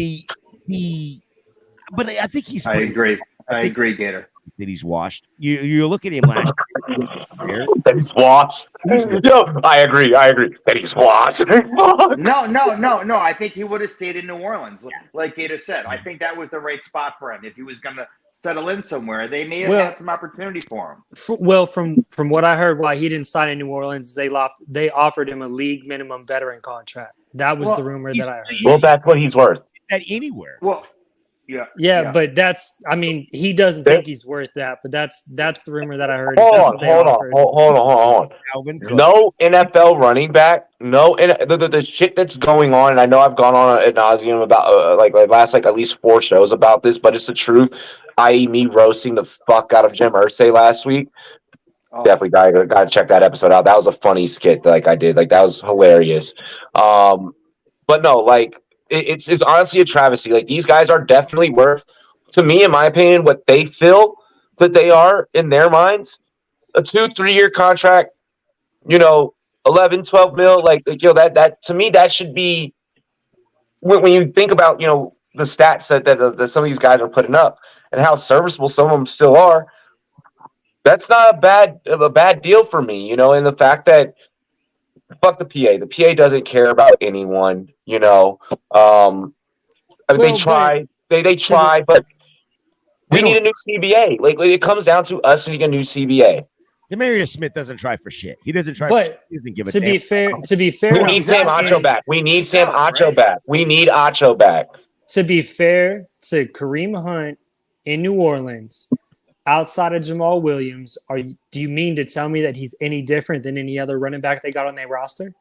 No, he's the exact same guy. That's why I didn't like the visit. I thought that it was that Saints and Kareem Hunt, just saying them in the same sentence was ugly as fuck to me. Like, and to me personally, if he had became a Saint, I'm still taking Williams before him. I'm still probably even taking Kendre Miller. No, if they bring him in, then Miller's an afterthought. But still, that's the one that it would hurt, I think, as far as fantasy. Yeah, it hurts Miller. Yep. Because Alvin Kamara's probably done for. Like, he's only out for 3 weeks. He's only been suspended for 3 weeks, and after 3 weeks, it's done. It should be more. Kamara show again. Should be more. Absolutely. Agreed. And then Kendre Miller becomes the very last pick of your best ball drafts. Exactly. Because who knows? Arizona's never going to hit it over. Happen with Jamal Williams staying healthy. Who knows what happens with Kareem Hunt or any of those other guys? And I think you're hitting the nail on the head here. Is one of these guys is going to break and sign. And what that's going to do is that's going to set the market right now for all the other guys that are out there waiting. And that's where you're probably going to get. I don't know if I want to deal with the headache. 5 signs, though. But as a fantasy manager, I don't know if I want to deal with that headache. But we already talked about it, Robbie. We already talked about Barkley said it. When Barkley signed his deal, Dalvin Cook, Kareem Hunt, etc., are going to look for that deal. Love the UFC Barkley said that shit. So I don't know if I agree with that because I think Barkley. He didn't set it. He settled. Yes. He said a dollar amount that he felt he was worth, and Dalvin Cook's looking at this like, oh, I should be worth 11. Arizona is already in top tip freaking midseason form right now. Why there was just a turnover. Pick 6? Yeah. No, it wasn't a 6. Wait, was it a 6? No, it wasn't a 6. It wasn't a pick 6. The reason I say he was probably the one guy, that could have held out just a Why did you even throw that? And actually because here's why. Yes, 4 years in, but remember he was injured for a year and a half. Why did you throw that? We these 3.5, 4 years is where we're at with these with these running backs, but he's really only 2 years into the league actual usage. I mean, rookie year was so damn dominant. Good job, Judy. That he should be setting the market. This is why I'm disagreeing with you, Jeff, and I'm just because of I think he settled. He did settle, and we talked about it when he signed. He did settle. We talked about that. Oh, yeah, Barkley's thing is stupid as fuck for him because you don't sit there and go on air and be like, yeah, I'm gonna sit down and talk to my family, and I'm gonna do what's best for them. And then to me, I don't think that like you're a grown ass man, do what you want, say quads, but. To me, for you to kind of take the family angle and then fucking take that deal, I'm sorry. But you do what you want to do with your paper. I feel like you were worth more. Saquon, do your thing though. You do you, boo boo. Do you? You must not like money all that much. Like for real. You must not feel like you're worth all that fucking much for you to do that. What leverage did he have? He's fucking Saquon Barkley. He is Saquon Barkley. He is Saquon Barkley. He has no shot to do anything. Listen, I'm gonna put Gator's argument back on him. I will show up, or I'm not going to show up. And when you come in, you take the lashings. It's two choices. You either sit out, or you come back, or you play. Whatever. He's tagged. He's not a free agent. He knows that he's worth more money. Gator's argument back on Gator though, like Saquon Barkley's coming in saying, "I'm worth all this money." Yeah, but you missed 1.5 years on your rookie contract. Yeah. We pay you. Let's say we pay you 15, 20 million, and you miss another 1.5 years. That means we're paying you 15, 20 million to sit on your ass for 15, 16 games. Well, and then what are you doing for our team? Yes. And I get like, and then like, my response would be, Mike Williams gets paid Mike Williams gets paid $15 million a year, and he misses how many games? Zay Jones gets paid like $15 million. You telling me I ain't better than Zay Jones? These wide receiver twos are getting paid more than RB1s.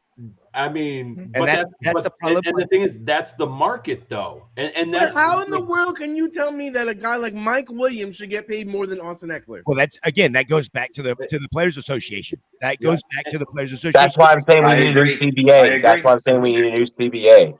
Like honestly, like no, but even with the new CBA, it's not going to change because that's one position of 22, and there's no way the other 21 positions are going to give something special to running backs. Yep. No, that's the other thing is it needs a change, and the reason it needs a change is solely because of the lifespan. Yep. And I'm just talking about in real life football. The lifespan of a running back, if you look at that, think about it's dog shit. It's 8 years. 8 years. Yep. The actual lifespan though is only about 3.5 years on the field. Yeah. Yeah. Like, you have the guys like the Kareem Hunts. You have the guys like who's the one that just got signed? That used to be at Baltimore. Melvin Gordon. Melvin Gordon. Yeah. The other one that just got signed as well. Even better, Fred Jackson. Fred Jackson played for like 15 fucking Correct. years. Like, those guys Fred Jackson got paid every year, like a little bit. But he was nobody. He would take his money and go. Wasn't that great of a player? Never had that true RB1 season. Todd Gurley had two back-to-back RB1 seasons, and then but degenerative arthritis in his knees, though. What's that? But he had degenerative arthritis in his knees. Yeah, absolutely. But here's the problem, and I found this out a few years ago with an interview with Warren Sapp.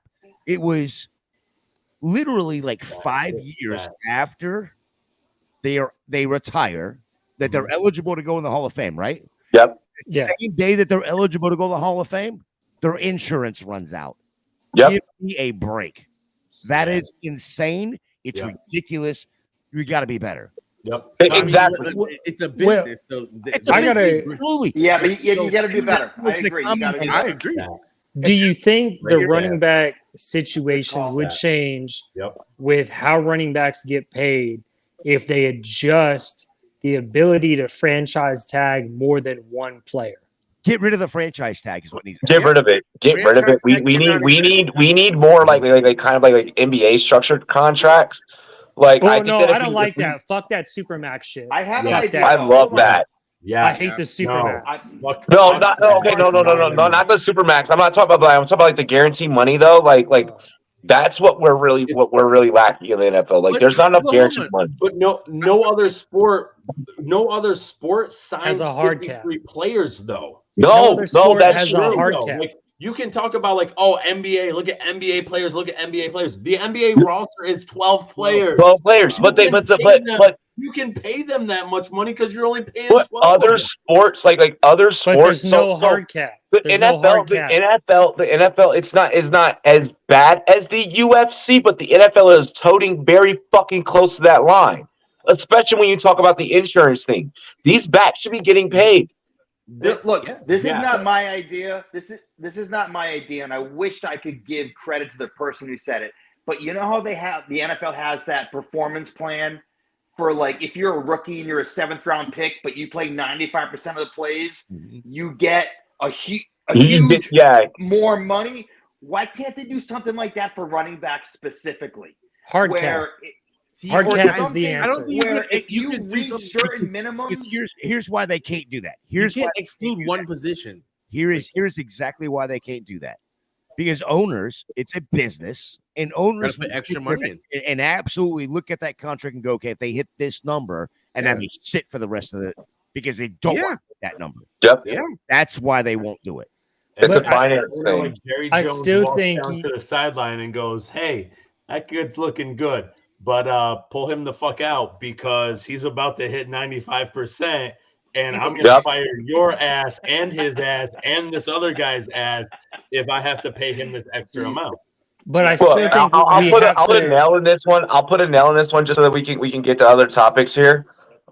Look, straight up for me and what I'm advising all of the Rumboy subscribers for now, if you're in drafts right now, avoid the Hunts, avoid the Cooks, avoid the Elliots, just because you don't want to be behind the 8 ball, counting on a guy like that to maybe have to be a starter for you.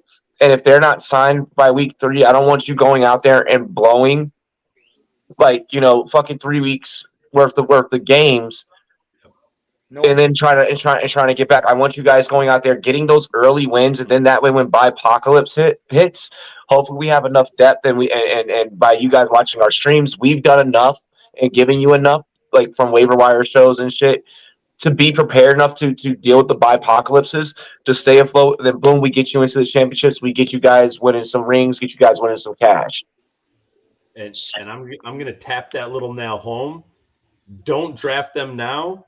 Wait for the person who drafted them to drop them to pick up a player that's actually playing, and then spend some waiver fab or a waiver order to pick them up. And in best ball, they're Yeah. dead to you. In best ball, Jim they're Irsay's fucking kidding dead to you. wins. I'm telling you, Jim Irsay has to a use the term from my other part of life. All they are is disruptors right now. Jim Irsay You know is what I saving mean? the orca. Avoid them. Don't go near them. Hope they don't disrupt your backyard. But you can't draft them and hope that they're just But disruptors. you can absolutely use them in chats to disrupt. Yeah. Really quick. Yo, Jim Irsay's just saving the fucking orca to make a peace treaty with the orcas so they stop attacking billionaires' yachts. Like, I'm telling you, that's what this whole thing is about. It's not even I haven't about heard Jonathan that take Taylor. before, Robbie. That's a good I take. say That's this a good though. one. I need a league where I can whip up on Gator though. Yeah, ain't- I'm for real. We'll probably drop another league tomorrow. We'll probably because Jeff and I are probably going to stream tomorrow's games. I'll be in like 75 freaking leagues this year because of y'all's asses. You're in how many? I've got 39 right now.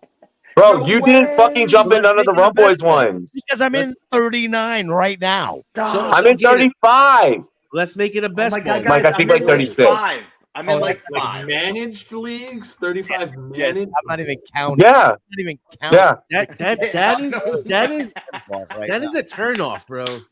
That's literally like when she has like beige flag, triple dude. F's. You're You like, are they're too big, sweetie. They're too big. Go get a reduction. All right, Robbie, what's our Oh. next topic? What's our next Yep, topic? let's get into the next topic here. Yo, Look, we lost Robbie. I'm right here. I just have to look at the show sheet. Let's I let's lost kind you of go because around. No, my video froze. Yeah, no, it's all good. Let's go around the horn. Let's kind of tap into some of the Rumboyz leagues. I do have to make a pick because everyone's like, "You're on the clock." No, Yeah, same shit. thing Do with you not see me hosting and producing a whole fucking show? But no, let's get into some of the Rumboyz leagues chats. We got the staff league that's still drafting right now. For those that are in like mental health or in any other leagues, you can touch on Gator. You could just give us like your favorite picks from like one of your favorite leagues. Or like touch on some of the things that you guys got going on over there at Fantasy and Frames. But yeah, like let's talk some shit. I'm playing against all of you. League wise, I don't have much going on right now. I believe Polly's playoff is Coming up, yeah. on Monday. Is that right? Yeah. We're kicking that draft off. So I mean, I haven't had a bunch of drafts since being down in Orlando with Scott Fishbowl. I did fire up one that I have a sleeper chat with that I set up a months ago for Scott Fishbowl mock drafting. So we were doing a bunch of drafts and all that. Robbie, invited a bunch of the Rumboyz in there, to draft with us. And we set a league there. And so this was crazy, really. I don't know if this is really not on the topic, but I decided, you know what, let's do a league. There was like 70 some odd people in this chat. And I was like, hey, who wants to do a league? We'll do $25, buy in.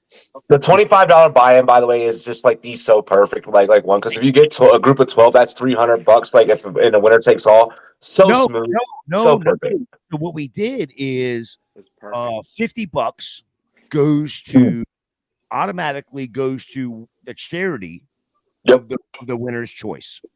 So whatever their charity of choice is, and then it's split between first and second. So that the other 250. That's still smooth. Like that's still like it's still like the things that you can do with like a $300 pot. Like you said, you can do charity. Like you can even take like a portion of that. I've seen people like do what you said with like the $50 buy-in, or they'll do like a $50 buy-in, and like 25 is your actual buy-in, but like the other 25 goes towards like trophy smack to get like a ring or like something for the loser or whatever. Like I've seen that. Like it's just, to me, that I feel like that is the perfect buy-in. It's just a sweet spot. It's just that's a sweet spot. I like what y'all do there.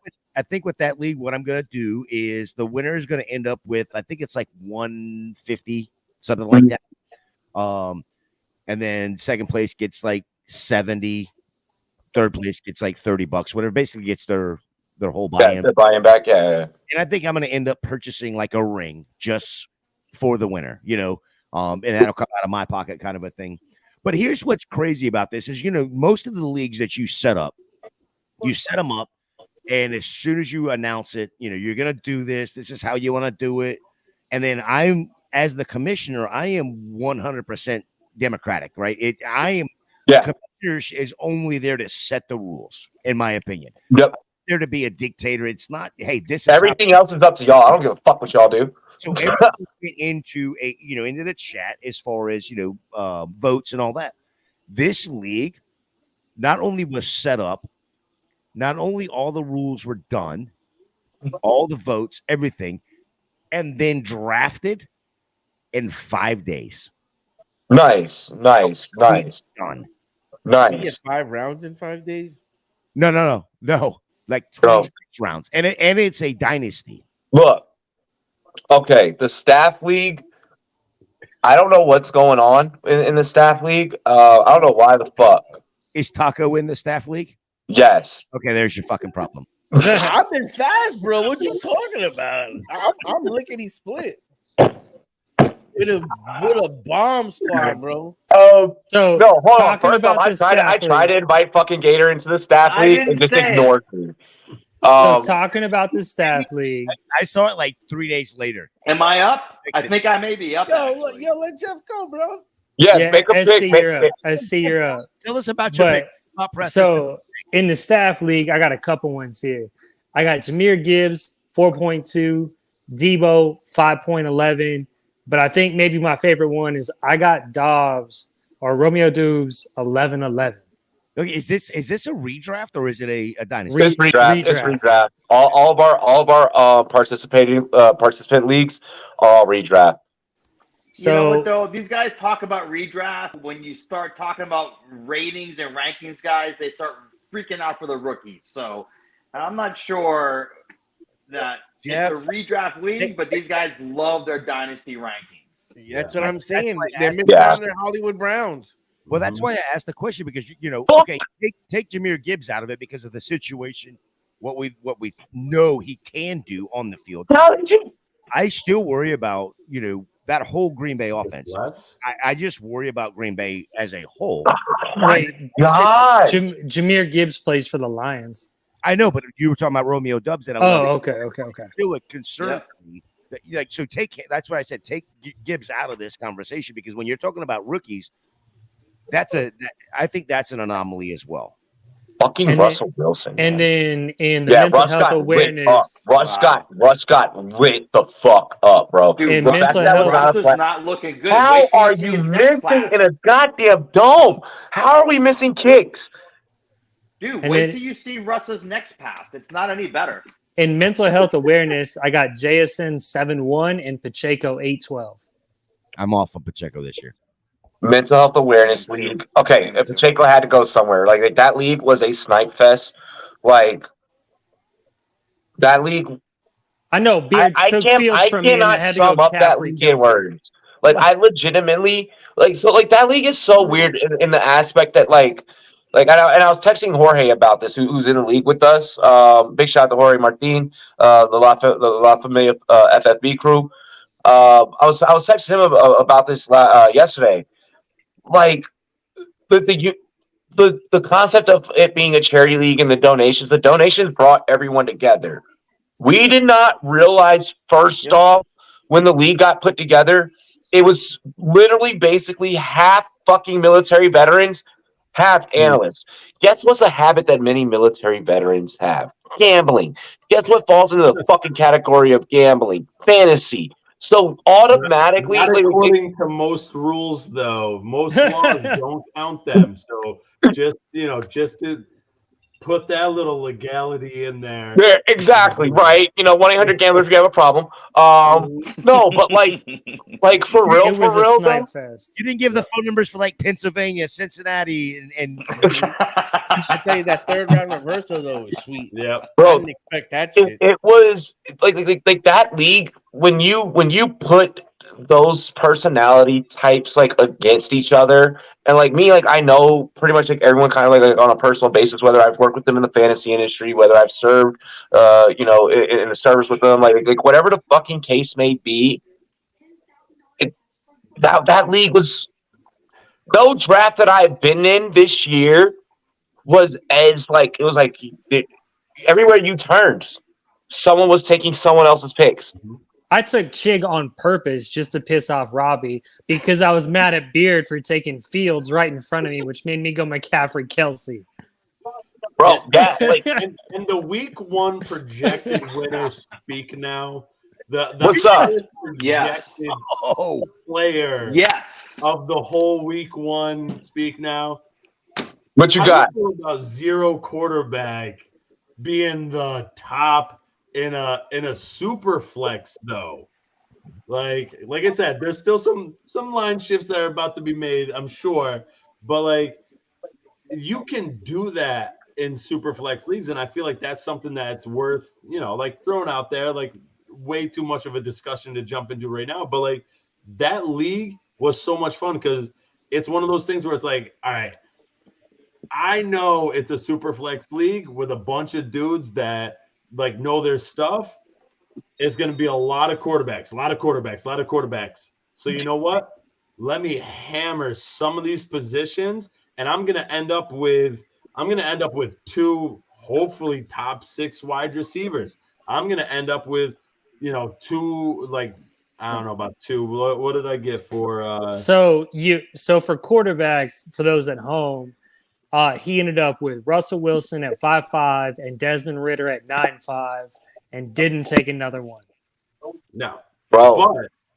But he waiver went wire is Chase, open. It's not that Diggs. far. Waiver wire is open. But I got Chase, Diggs, Amon-Ra St. Brown, and wide receivers. And then Andrews right as after. injury I doesn't was so happen, close to Brown. those 3 dudes right there are they're wide receiver ones, like wide receiver 15s. Oh, you want the goddamn ball? You gotta fucking see the loaded goddamn box. Sorry. Continue. Sorry. Sorry. And his I running hate backs. watching Arizona. I hate watching Arizona. And his running backs, Dude, for those of you at watching home. football Think about with it. money, Wait. I would pay The money to watch running football backs with are all you. I'll upside. pay money. Yeah, it's Swift, White, Gibson, J-Mac, Roschon, Miller, and Singletary. Like, I mean, even though you may not hit on quarterbacks, you've got some depth there. And, 7.5, Michael Pittman, that's a good value. I mean, Dude, my depending team on is how you want to nasty. view, My like, team is nasty. Can I just say Pittman going in like 7, 8, 9, depending on when you're drafting, stuff like that. Like the fact that he's still going in those rounds, and like, yes, Anthony Richardson will probably struggle at times if he's the starting quarterback. Yes. Yeah. Anybody else No, that they it's gonna put be in bad. a quarterback in Indy is probably going to struggle a little bit. But Pittman is that dude in Indy. Like, there is no throw all the way back to the first half of Robbie's him jersey. Like, Pittman is him on Indy. That's it. That's No, true. like That's that all offense, true. like that offense runs through two players. It's JT and it's Pittman. What's great and about see- Pippen is that you don't have to worry about anyone really dipping into the target market share. See, I Because- disagree with that. I think Minus Pierce is going to rookie. show out. Who? I've been buying a lot of Pierce lately. I think Alex Pierce Pierce? is going to show out. I got him in Dynasty, but I got him in Dynasty going, I'm going to hold and see what happens. Is Pierce I don't have enough faith in him to be like, yeah, I'm getting him. I'm going after him. yeah. I got him. I'm going to hold him. I'm loving Pierce more so in best ball. Is he any better than Mm-hmm. Ashton Doolin? Stop. Yes. Yes, he is. But also, yes, I was way too high on Ashton Dolan. Everyone was. We all went down that path. Well, let's wait and see what happens there this year, because I don't know that you can tell anybody who's the number two. It could be anybody there. I can tell you, It's Mac Hollins all over again. I can tell you, it's- who's gonna be the number With two the in hair. it's the- The number two in the NFL is going to be Josh Downs. And the reason it's going to be Josh Downs is because he's going to play that slot and he's going to be running that cross, is what's going to happen. And Anthony Richardson is going to pepper him with Crosses, curls. You're going to see a lot of that from Downs. But So- Pittman can do all of those things too. In And my so Yes. this could be one of those setups where and it depends on the coaching, right? And that for fantasy, I feel like we almost don't pay enough attention to coaching at times, but it's going to come down to Yes, coaching. we Where it's like, are you going to put this dude in the best position to win, or are you going to keep leaving him out at the X and you're going to you have routes run for him, but you're that slot's still going to be open all the time. That's where I feel like Pittman, he can run on the line, he can run off the line, he can run in motion, he can do you could have all of them doing the same thing, kind of like Andy Reid's offense, right? Where you get all of those wide receivers, they're all in different spots. It's not the traditional, There is nothing lineup. There's nothing better on television in the next 48 hours than Anthony Richardson playing football tomorrow at 1:00. Oh my God! And we'll be live. We will be live. We will be live. I mean, what's he gonna do? Is he gonna pull a Stroud and throw a pick? Yep. Is he gonna go deep throw? I mean, it's gonna be the whole football community is gonna go insane over what he does tomorrow in that little piece of time, and it's gonna be awesome. And That was the I'm here kick for it. ever. Yep. Twitter is going to explode tomorrow about. I love it.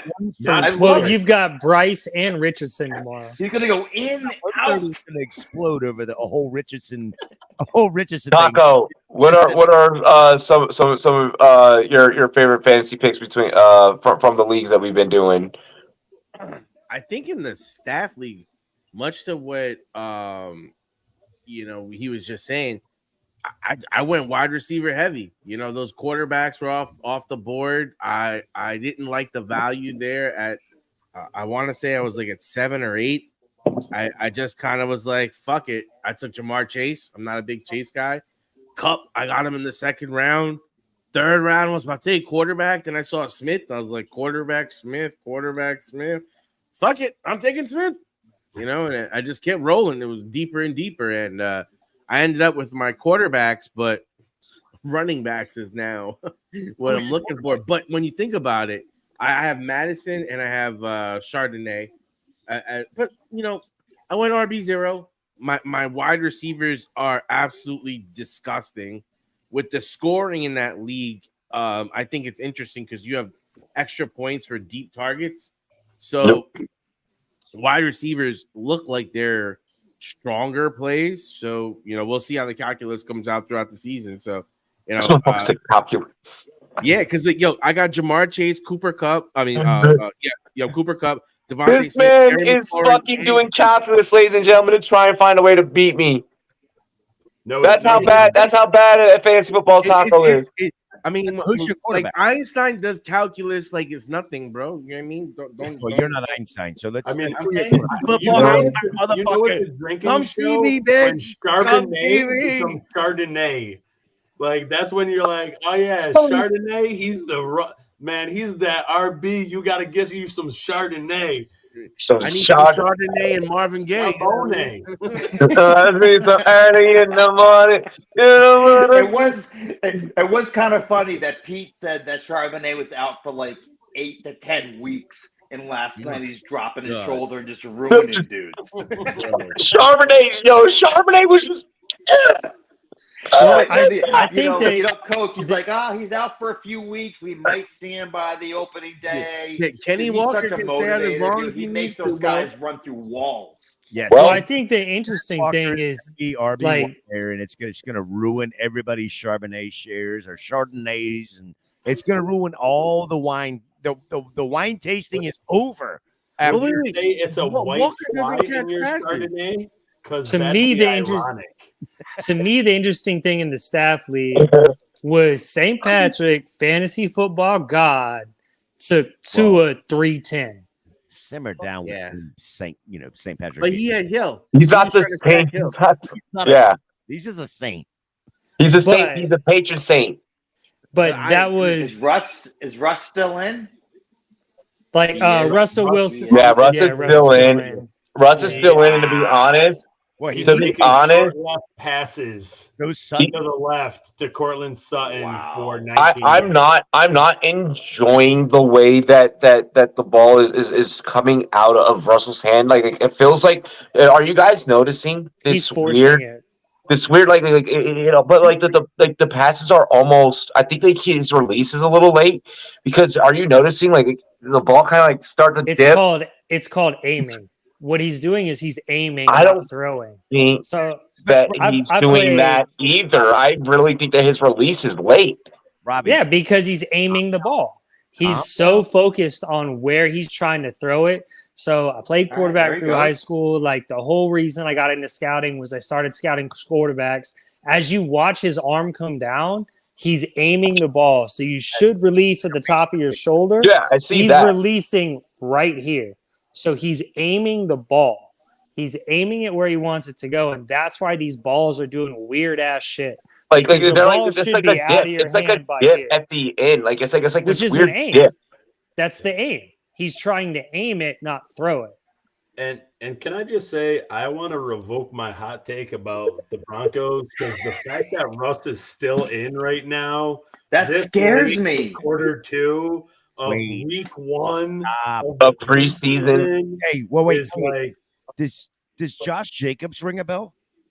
Well, wow. Who else does Denver have? Well, here's Denver. Where are they going? Go. Here is what I will argue. Well, they're probably all sitting the. Why did you drop that? There's no fucking way you drop that. It's not what said. No, that was Judy. Doing there. Hold on, Gator. I missed it. Start over again, bro. I missed it. Gator, you just gave the greatest analysis of fantasy football ever. We missed it. And all we heard and saw was Robbie jumping up and down. That's yeah. So that's Gator, go again. It's all about Robbie, right? Sorry. Gator, go again. Gator, go. Here's the thing that I will argue on why I am not worried about Russ Wilson still being there. Because it's not just Russ Wilson that's still in there. It's Jerry Jeudy. It's Cortland Sutton. It is the offensive line, the first team. You have a brand new head coach, a brand new system.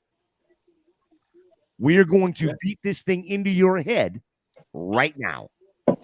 Yeah, I'm good with that. I think it's a power move. Russell 22-yard TD, 22-yard TD. It's all about power. Hang on, 22-yard TD on a slant route, Judy.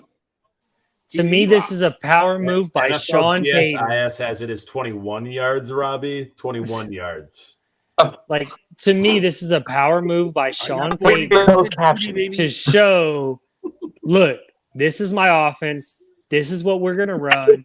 This is what we're going to do.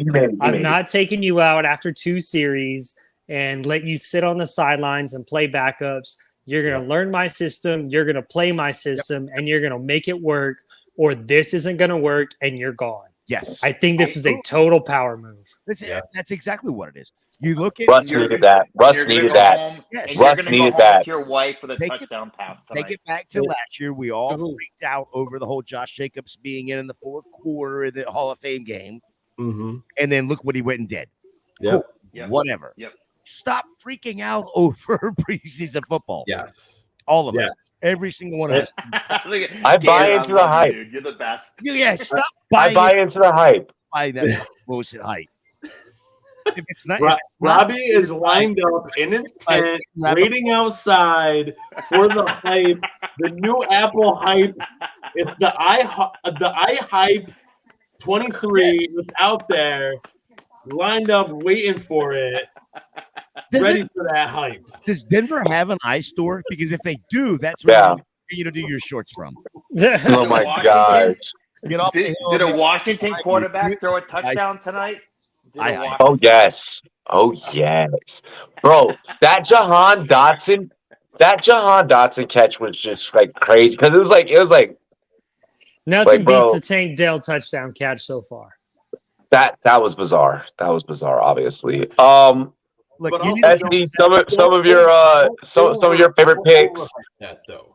Don't overhype that. That was a great catch. That's a great, but like, there's a thing of like, okay, that shows great concentration in that play, but let's not overhype that to the idea of like, oh, he's gonna do that. No. I was like just saying that was a one-off weird. And like there was some shit. It was just the best touchdown so far this preseason. That's all I was saying. Judy to the fucking moon. 40% shares, baby. Let's go. All right, SC, what's your favorite picks? Bro, 40% exposure on one player is bloody wild, mate. In best ball, it's down from 45. I'm going to get a beer. SC, drop some of your picks. No, I'm going to do the opposite. Dude, let's go to the next one. Roll it over. Let's go.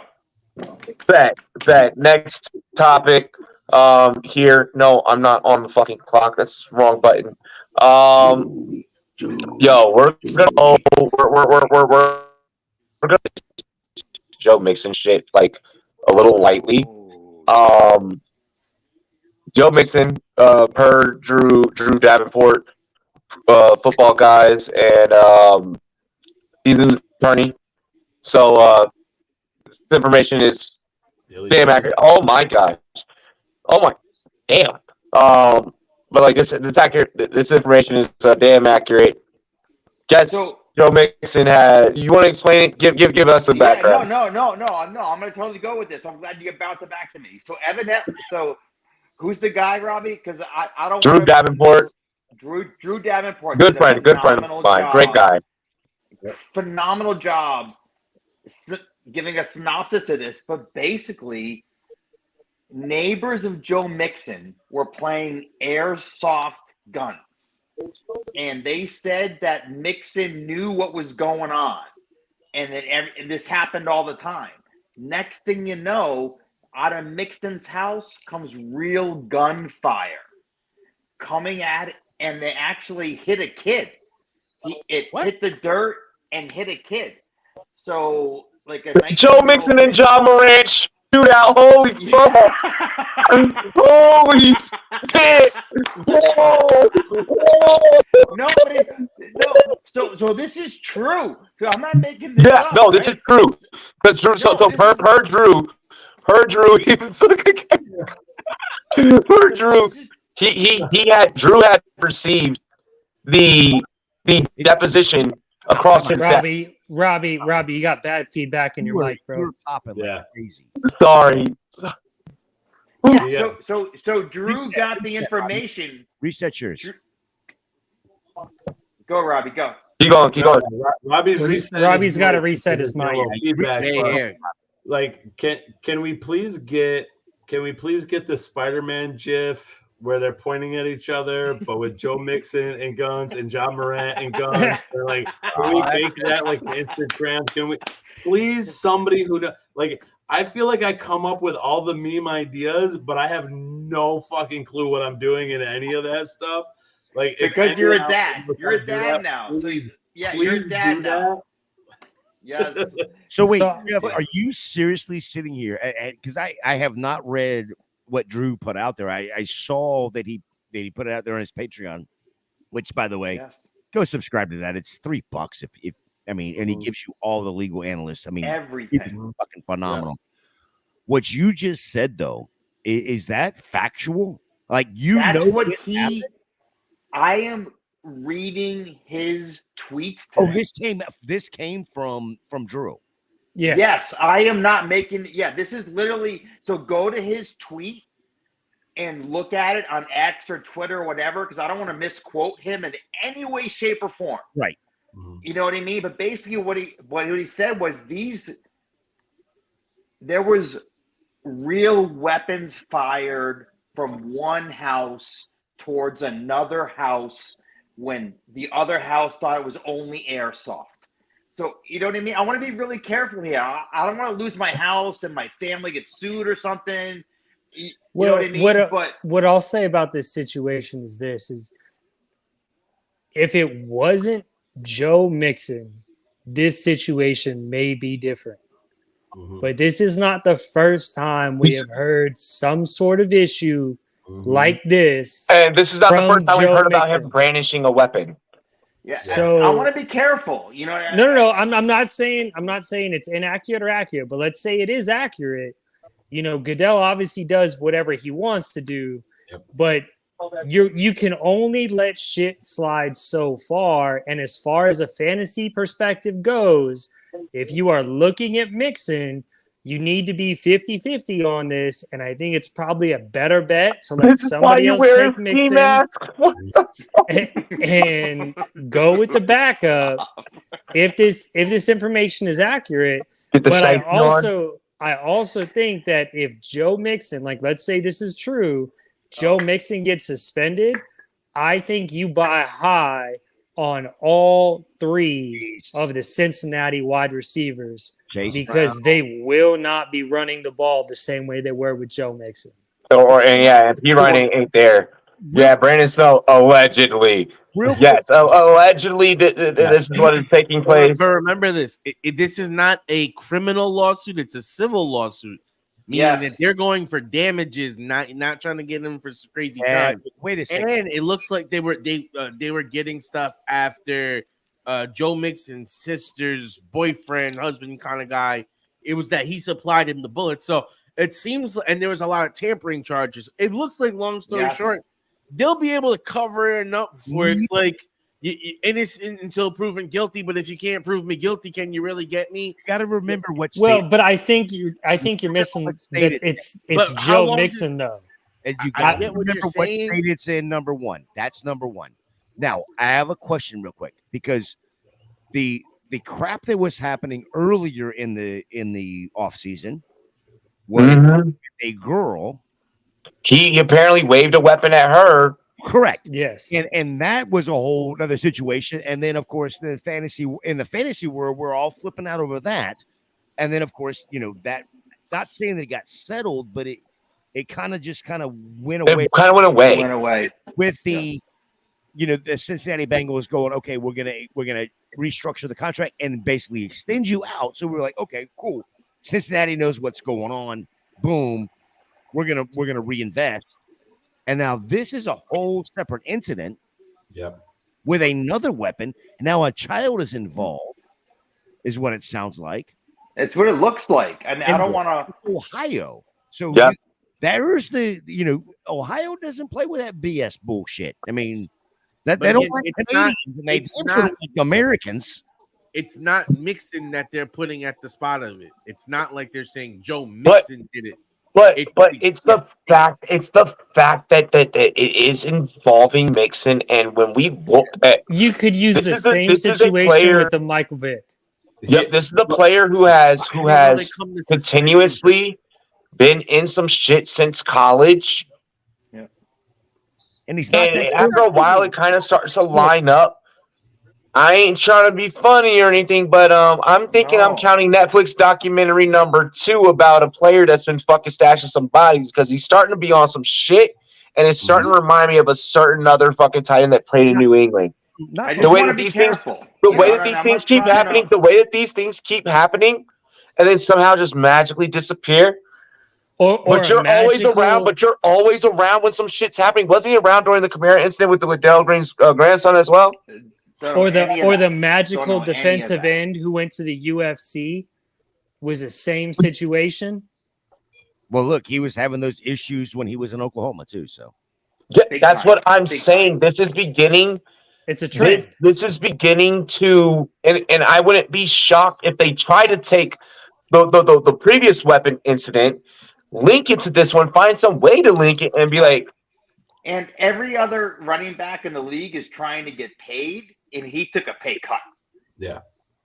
So yeah, but And not only Well, that, he took a pay cut for Joe Burrow. he took a Right. pay cut. So Well, He took a pay cut because he knows with all these charges and all the bullshit and everybody's not getting a job. right, exactly. That's what I'm saying. Why the He hell are made- you going to sign me over Cook? Like, That's yeah, what I'm he's trying saying. to. He's trying to. Yeah, I think that whole contract situation, because like when you look at the legalities, the legal troubles that he's dealt with, and then taking that pay cut. To me, what that said was, I'm just gonna take whatever the fuck I can get and maintain like my NFL job and take care of my I don't family. want to be a free agent. I I'm don't want to shocked be a that free Hunt agent. hasn't doing because whatever I because can. I'm thinking that he's thinking, and like his lawyers are thinking, he's like, yo, eventually my actions are gonna catch up to me. So let me get as much money as I can now. so here's one thing to keep in mind also, right? Like, no matter what, any civil, criminal, I should know it, court, like any rebuttal court, right? Mhm. Like, no matter what any of those courts find, like the NFL can still go, nah, you're brandishing our name. Personal conduct policy. Game. That's true. Personal Boom. conduct policy. Yep. Done. how can you give him more games than Kamara? I mean, Kamara was caught on video doing something. Well, we talked about it Bro last has been but caught Taco, brandishing we- weapons twice. Taco, Bro we has been talked caught. about it last week. Like Goodell is going to do whatever Goodell wants, Wants and it to makes do. no sense. So let's say this, right? Let's say Darren Waller and DJ Chark on the same day both beat the shit out of somebody. Like beat them both. They're both in ICU. Goodell could be like, Darren Waller, you get 8 games. DJ Chark, you get 4. He doesn't make sense. Yep. None of it makes sense. And it Fucked up just example to have to depends- use those players, but true. It makes sense when you go, who's selling tickets? Who's buying those tickets? Jerseys. Who's- which media contracts are involved in it? I guarantee, and I don't know. Like, And don't no know disrespect to this for a those two fact, players, but by the I'm way. gonna It was just go with random. those things make sense when you look at all the different shit that's going on. And we, like, no offense, like we watch a shit ton of football. I guarantee you, between the 6 of us right here, we watch an epic shit ton. Oh yeah. Those are metric units for our friends down south. Because Beard, I heard you're listening. Like, it's an epic shit ton. Our wives get mad at us because we can't stop watching the TV. Fuck Beard. He sniped me. Fuck him. Hey, we love our own show. Your viewers, though. Hold on. Yeah, like we watch all that shit, but it doesn't fucking matter. We don't know what We don't he's know. seeing. Like Goodell's Yeah, seeing some shit that we will never see. I've never been a Joe Mixon drafter. I don't draft Mixon. You can look back at any of my fantasy teams, especially since running the YouTube channel. Everyone knows but it's because of these reasons that for me personally and morally that I've never drafted Joe Mixon. I don't want you to fucking walk into a goddamn Waffle House and punch some chick again. Yeah, no shit. Well, I'll put it to you like this. This is the exact reason why he dropped his salary, quote unquote, down. He signed a 2-year, $11.5 million deal. So averaging about 5.7 and a half. Guaranteed at signing, he got $4 million. Yeah. Total guarantees, just guarantees, is 7.1 million of the 11. Wow. Yep. So Wow. you can sit there and say, yeah, he took a pay cut. No, No, he took a Yeah. guaranteed he dollar. got guaranteed. He took the dollars. Yeah. Yeah. Guaranteed. Yes. So I think that he knows that his actions will catch because the player that I mentioned who used to play in New England, who did very similar shit and eventually caught up to him, did something very similar. Yep. But So I think he knows that his shit's gonna catch up to him, and I don't think that this is done.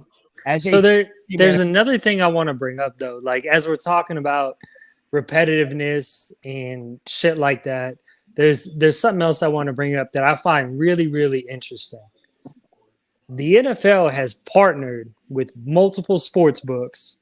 In multiple stadiums, there are sports books, and players get busted for gambling, even if it's not even in the NFL, inside team facilities, while the NFL has sports books inside the facilities that they are currently in. How do you feel about that? Whole different thing. That's like when you go to work. But how do you feel about that? Friday night. That's Bro, for Friday night at 9 o'clock, not Friday night at 11 o'clock. Here's the like thing, when you work in a yeah. restaurant and you're around all the beer and you're serving beer and you could have beer everywhere. I'm on the clock. I can't have a beer. That's the rules. I work for a company. Like I cannot bet on company policy. Period. Point blank. Amen. It's a thing, yeah. And that's how I feel about it. No, but that's the fucking rule. You can't be that stupid. Like I'm not even allowed. Like if I'm on the clock, like because of what I do in the finance industry, I am legitimately like if I access a fucking DraftKings server, oh, that's getting flagged so quick, so quick. Like it's a thing. There are industries and there are things and ethics, and I kind of don't disagree with it. In all honesty, I don't fucking bet on your company's Wi-Fi. Listen, it's not hard. Read the company rules or the NFL rules. Or good. You're allowed to gamble. You're allowed to spend your money how you want to. Just don't do it in the NFL facilities. Which do not put that in the chat, Tree. Don't put that. I do not do that. That is not what I do. That is illegal. I do not do that. I thought Taco was drunk as shit the whole night. Like Taco's that way. I thought Taco was drunk as shit the whole night, but that could have been the best comment of the night right there. Of like, nah, like every job has things where like, yeah, you can do all these things, but not this. Right. Not here. You do not this. I feel like they're like you can smoke weed, but there's no sex in the champagne room. But I feel like they're like I ain't going to that. But to me, I feel like they're pushing the envelope on pushing sports betting, and yet expecting players not to do that. It's not.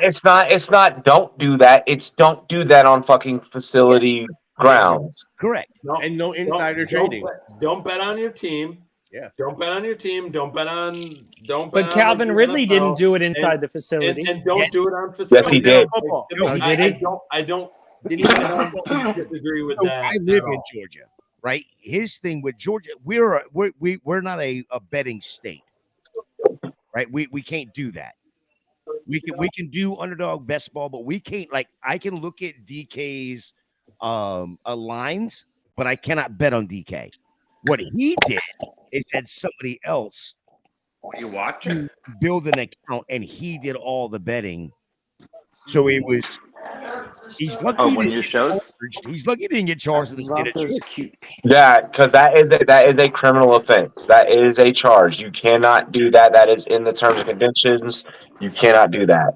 Like if I were to make an account underneath like like my girlfriend's account or some shit, like shit could get real sketchy really quick.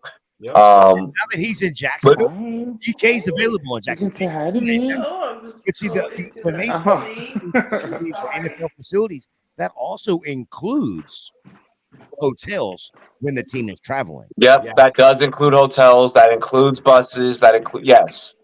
Yeah. Yes. Essentially, if you're in the NFL, do it away from the team. We're going to get into the final topic of the night. We're going to go around training camp really quick. You know, I'll kind of just like give everyone kind of a headline, or you can bring up your own. Brock Purdy threw 3 interceptions today. Let's also remember that interceptions are rehearsed activities in fucking camp. We're talking about practice. Yeah, we're talking about practice. Fuck. I don't get why, especially like when I see hold on really quick rant, like when I see like reputable media members that do like what we do, and they're like, oh, like this interception just happened at camp. It was like, was that an intentional pick? Because they do practice those scenarios so the defense can get used to blocking schemes and what to do. So was that an intentional pick or not? So like there's that headline. Joe Burrow back throwing, and DeAndre Hopkins saying that he believes that the Tennessee Titans can fucking win it all. Dilly. Is he wrong? Fuck yeah, dilly. Let's go fucking Titans. Dilly. Let's go Titans. The only 10 that I see. So what are you guys' thoughts? I'm gonna put $3 right now on the Titans. No, I'm already doing it. No, not? No, the funniest thing about you saying that, and I don't know how to say it. Well, I'm going to call you the data dude for now. But about 2 shows ago, we had the same argument, the discussion, and I went online and I put $5 on the Titans to win the Super Bowl and $5 on the Titans to win the division. So yes, I did that. Why not? I mean, I was thinking I was going to put $3 on the Titans to win, like to make the playoffs. Yeah. But you went above and beyond. And I did 5 to win the division. I thank you for your service. Good for you. DeAndre Hopkins is on PCB. You cannot pay attention to that either. Don't stop it. But yes, I've got $5 on the Titans to win the Super Bowl. Let's go Titans. So what are you guys' favorite training camp headlines? I guess I'll start off. I think Will Levis takes Tannehill's job. Levis has been looking pretty nice in camp. What week? I think Levis takes Tannehill's job by week 3. I honestly do. Wow. I like that. So I think win 2 is what you're saying.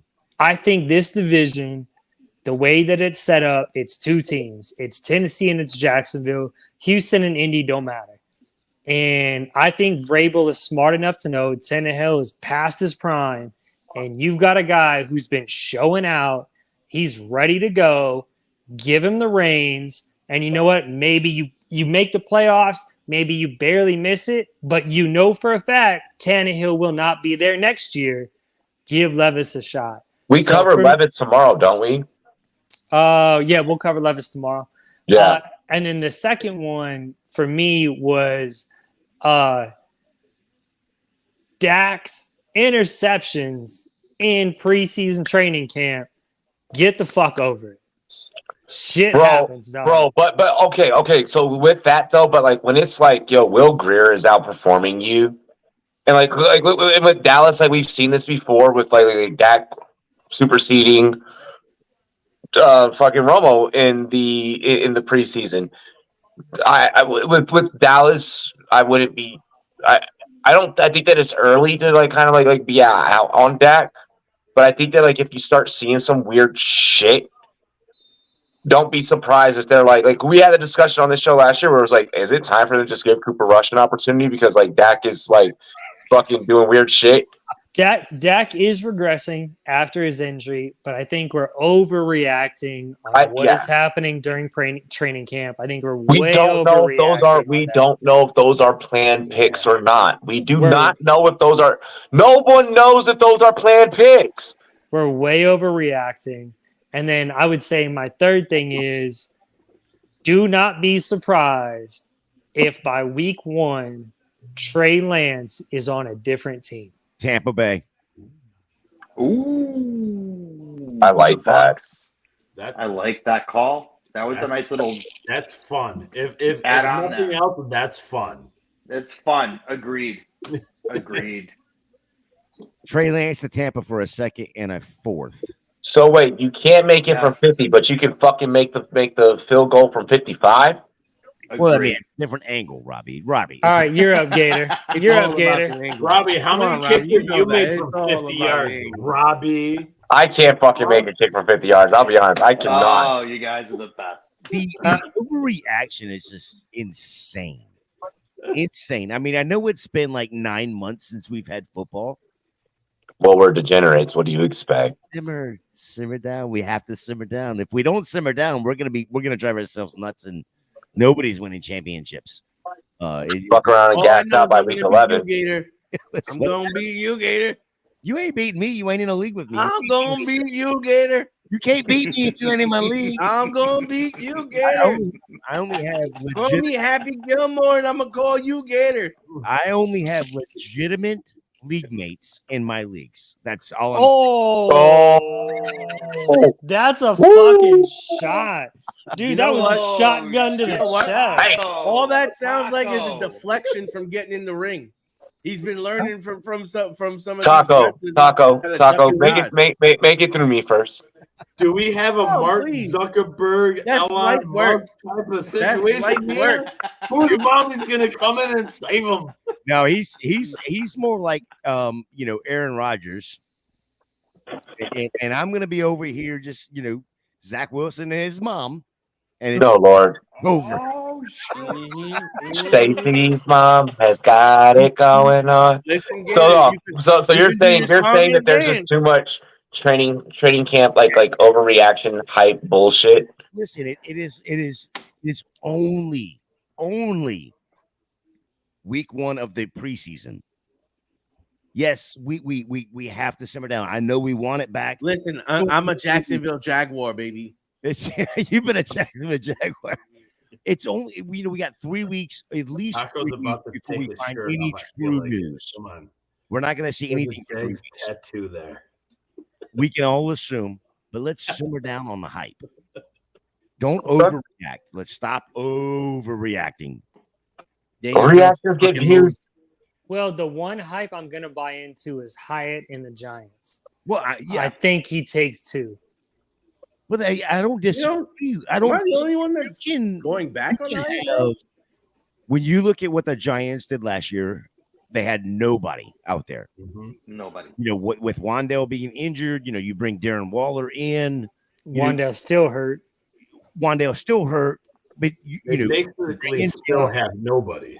The best, I think the best hype video for me anyway, this offseason was when Jalen Hyatt was, and I don't remember if it was at Pro Days. I think it was at Pro Days when the Dallas coach walks up to me and goes, everybody knows what you are. Can't run routes. And he goes, Oh, it's that. And he goes, well, I mean, you're a one-trick pony, basically. yeah. It was condescending. It was condescending. I'm gonna show you. The And best Hyatt comes from my university, so I know this motherfucker. Yeah. Like, part about that is not that not that Jalen Hyatt is like F off. I'm gonna show you. But the coach was a Dallas coach, and he gets drafted by the Giants. So now that Dallas coach gets to watch him. For the record, and I was on the Rumboyz, I was the first one to start talking about this outside shot at Rookie of the Year. Well, the problem I have with Jalen Hyatt, You didn't even watch any Hyatt film. It was Mike does and I not who had matter, to Robbie. fucking I had save the your Rumboyz. life. Hold on. I had the Rumboyz breakdown. So it was like I watched all that film. Well, And you only had to from watch that one analysis and with our needs, I felt confident. you If only I, By the way- hold on, by the way, for our If that viewers- wasn't such like a good compliment, so like I'll by let the you be. way, for our viewers, if it's blacked out for you, Russell Wilson, 7 for 13, 93 yards and a touchdown on 4 drives. Yeah, I'm okay with it. I'm not Back. horrible in your first matchup with a new head coach, new offensive system. I don't hate it. No. Broncos. That That's touchdown right. did go. That touchdown Oh, did go to Jerry Jeudy, by the way. is there a training camp headline that's really grabbing your attention, Seth? Is there anything that like? No. And here's my thing: my thing is all about like you need to know who you are as a fantasy consumer, right? Like we are all consuming information. You Mhm. need to know who you are as a consumer. Are you the consumer that as soon as you walk in the door, you see the impulse buy, you're like, fuck yeah, I'm getting that, and then you're right back out and you check out and you're doing it? Or are you the fantasy person that goes all the way like, I'm gonna peruse all the way down and then go to the bargain bin and come back out? Like, you need to know who you are as a fantasy person to understand all the shit that's coming out of training camp. Camps and yeah. Like if you're a straight up dynasty person, most of this news means nothing to you because you've already drafted your guys and you got them. They're already there. You got them. If you're a redraft person, your draft still is in for another 3 weeks, and you're looking at these guys and you're like, "Ooh, I like a little bit. What do they have next week? What do they have next week?" You still have 3 weeks to find out like a little bit of like, what does this mean to you? And so that's my thing is like all the news you'll find for the next 3-4 weeks, it doesn't matter a fuck. It's you. You are the one listening right now. You matter. What your mindset, your understanding, the way you perceive information, that's what matters right now. If you watch one highlight and you're like, fuck, that's that dude, I gotta get him, you're gonna get him. No matter what. No matter what any of the 6 of us say right now, love it. Watch that one highlight, and no matter what, be like, no, that's that dude. Jameer Gibbs burning the defensive back on that fucking catch for a touchdown. Seth, you need to be pointing the other way because that is exactly what Taco is doing. Yes, pointed at Taco. That comment is made for you. Yep, yeah, Taco over there. Yeah. I mean that's just it. Like so all training camp news, I look at it like that, and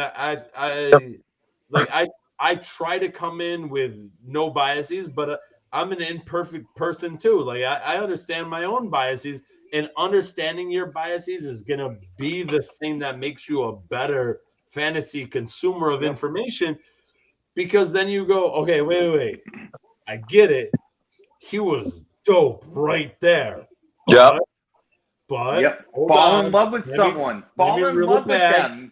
Was that one play on one time at one team, and that was that thing? Okay. Well, can he do it a lot? Can he do it consistently? Speaking of that, that reminds me of Joey Porter Jr. getting into a fight with Pickens. That reminds me of his dad. Like, does Joey Porter Jr. have that dog in him? Where this is going to be that dude that's going to change this defense around, because he went up against Pickens and they went at it. And this dude, like, he's not afraid. I mean, we all knew Joey Porter Jr. coming out was solid as fuck anyway.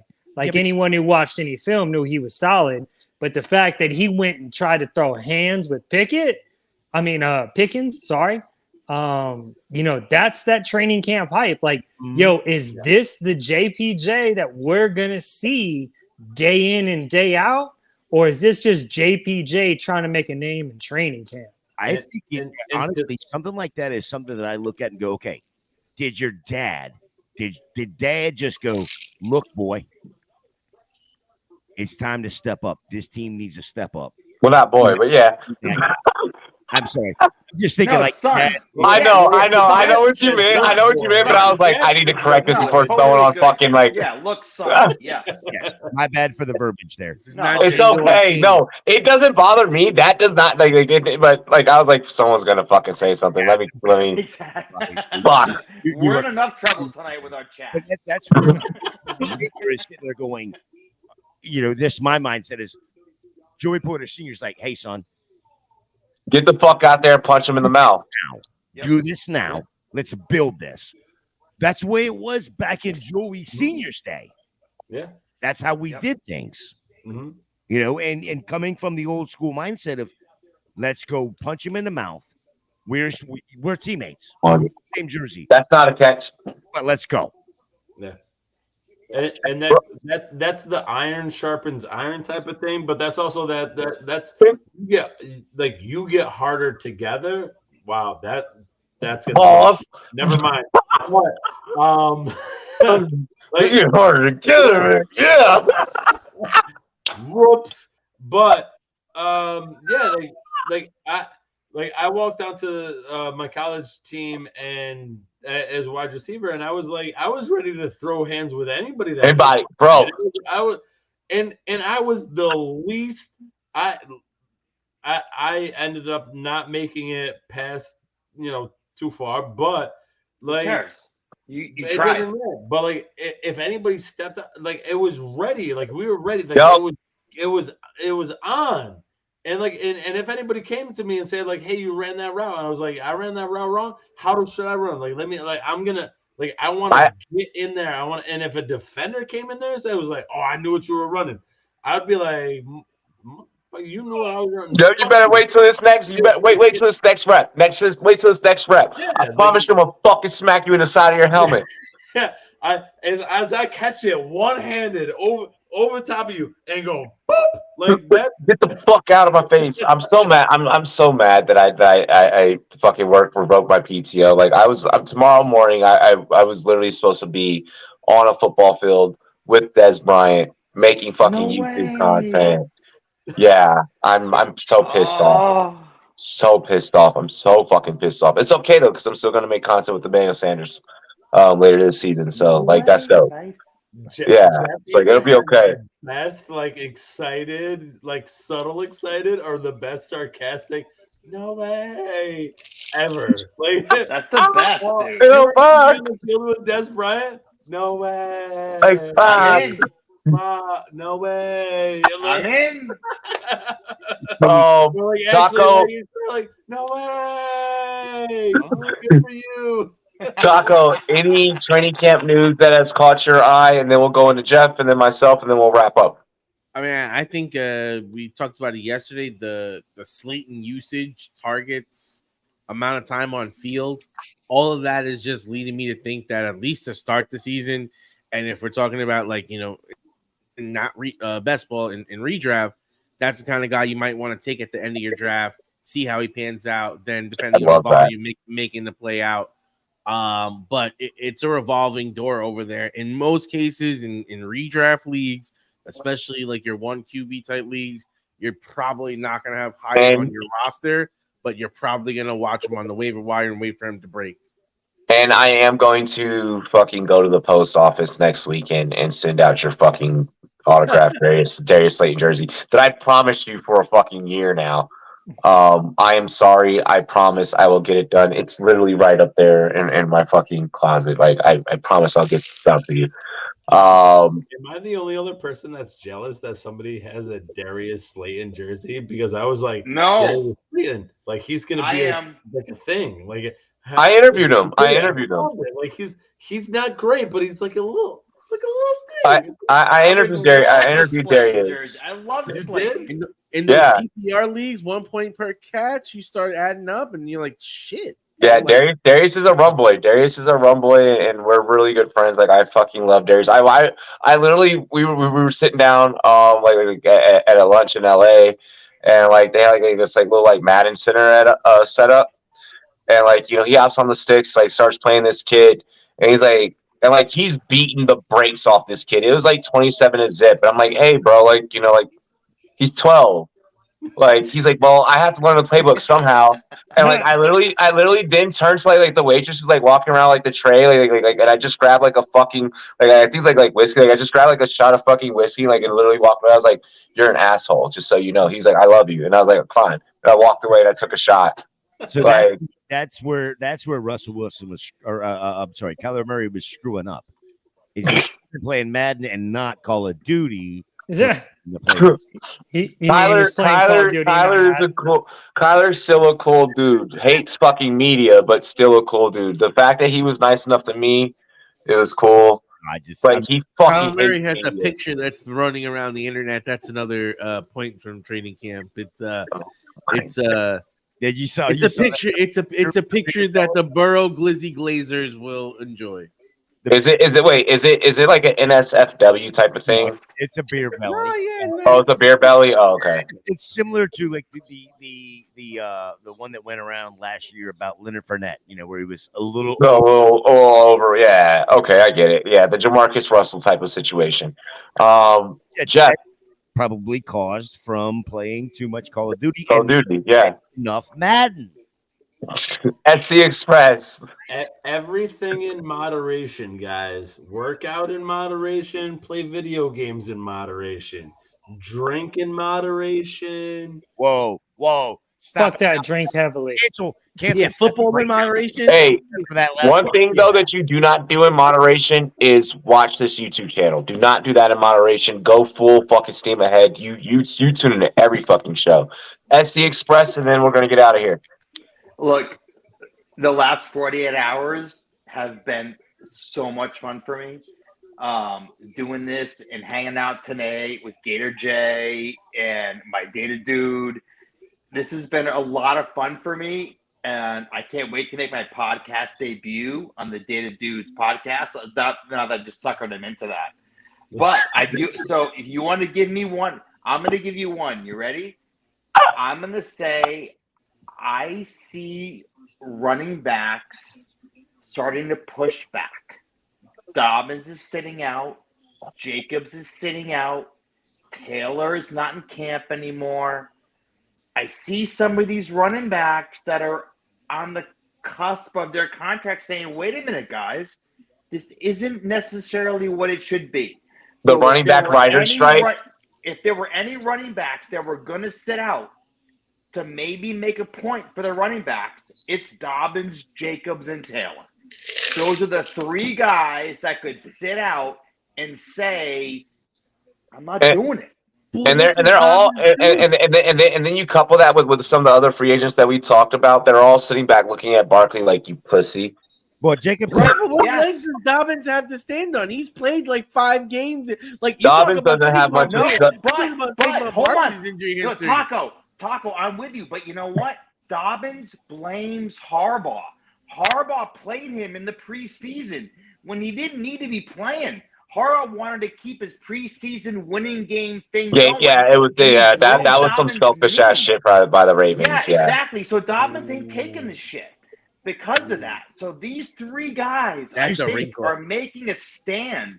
Jeff, here's the thing, real quick. For somebody to hold out for day one, it's $16,000. Day two, it's 30. Listen, it's $32,000. I know. Each day after day 3 is 50 G's.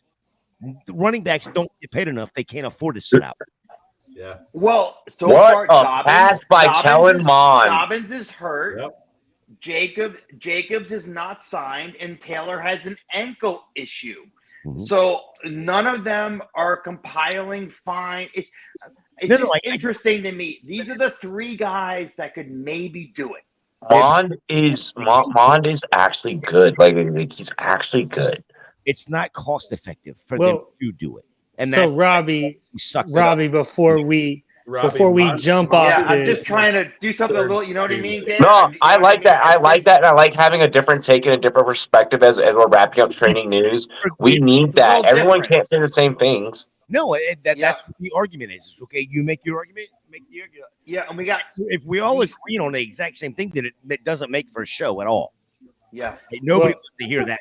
Everybody fucking agree to the exact same thing. So, Robbie, before we wrap up, I just got one question. I'm just going to throw it out to the panel. Oh, wait, can I say one last thing? Yeah, go ahead, SC. Go ahead. There is the U.S. Women's Amateur. Oh, I saw that going on right now in Southern California. They're down to the final 4. One of the women is a U.S. Air Force cadet / golf player. Why everyone else was practicing for golf, she was in deep U.S. Air Force training to get her wings or whatever. Why everyone else was practicing, and now she's in the final 4. So shout out to her. Shout out. So tune in to the LPGA, or not the LPGA, But the U.S. Amateur Final Four women, there's a girl from the U.S. Air Force. Let's go. Hey, all my veterans on stream. Let me get a hook real quick. 3, 2, 1. Hook. Hell yeah. She's awesome. Jeff, go ahead and hit us really quick. All right, my just one for the panel. Outside of Devontae Adams, what are we doing with the receiving core and tight end in Las Vegas? Nothing. We kind of touched on this last night. Honestly, but there was only a couple of us last night. It wasn't everyone. We touched on Mayer. We kind of went super heavy on that. I mean, but I feel like outside of Adams, I'm pretty much out on Vegas in the passing game for now. What's up, Seth? No, I was just joking that me and Jeff are still trying to figure out which fingers point to which person, and we both said nothing at the same time. That was nothing. Yeah, Gator J2 was pressing fantasy, the down button. Gator J2. What we can do is we can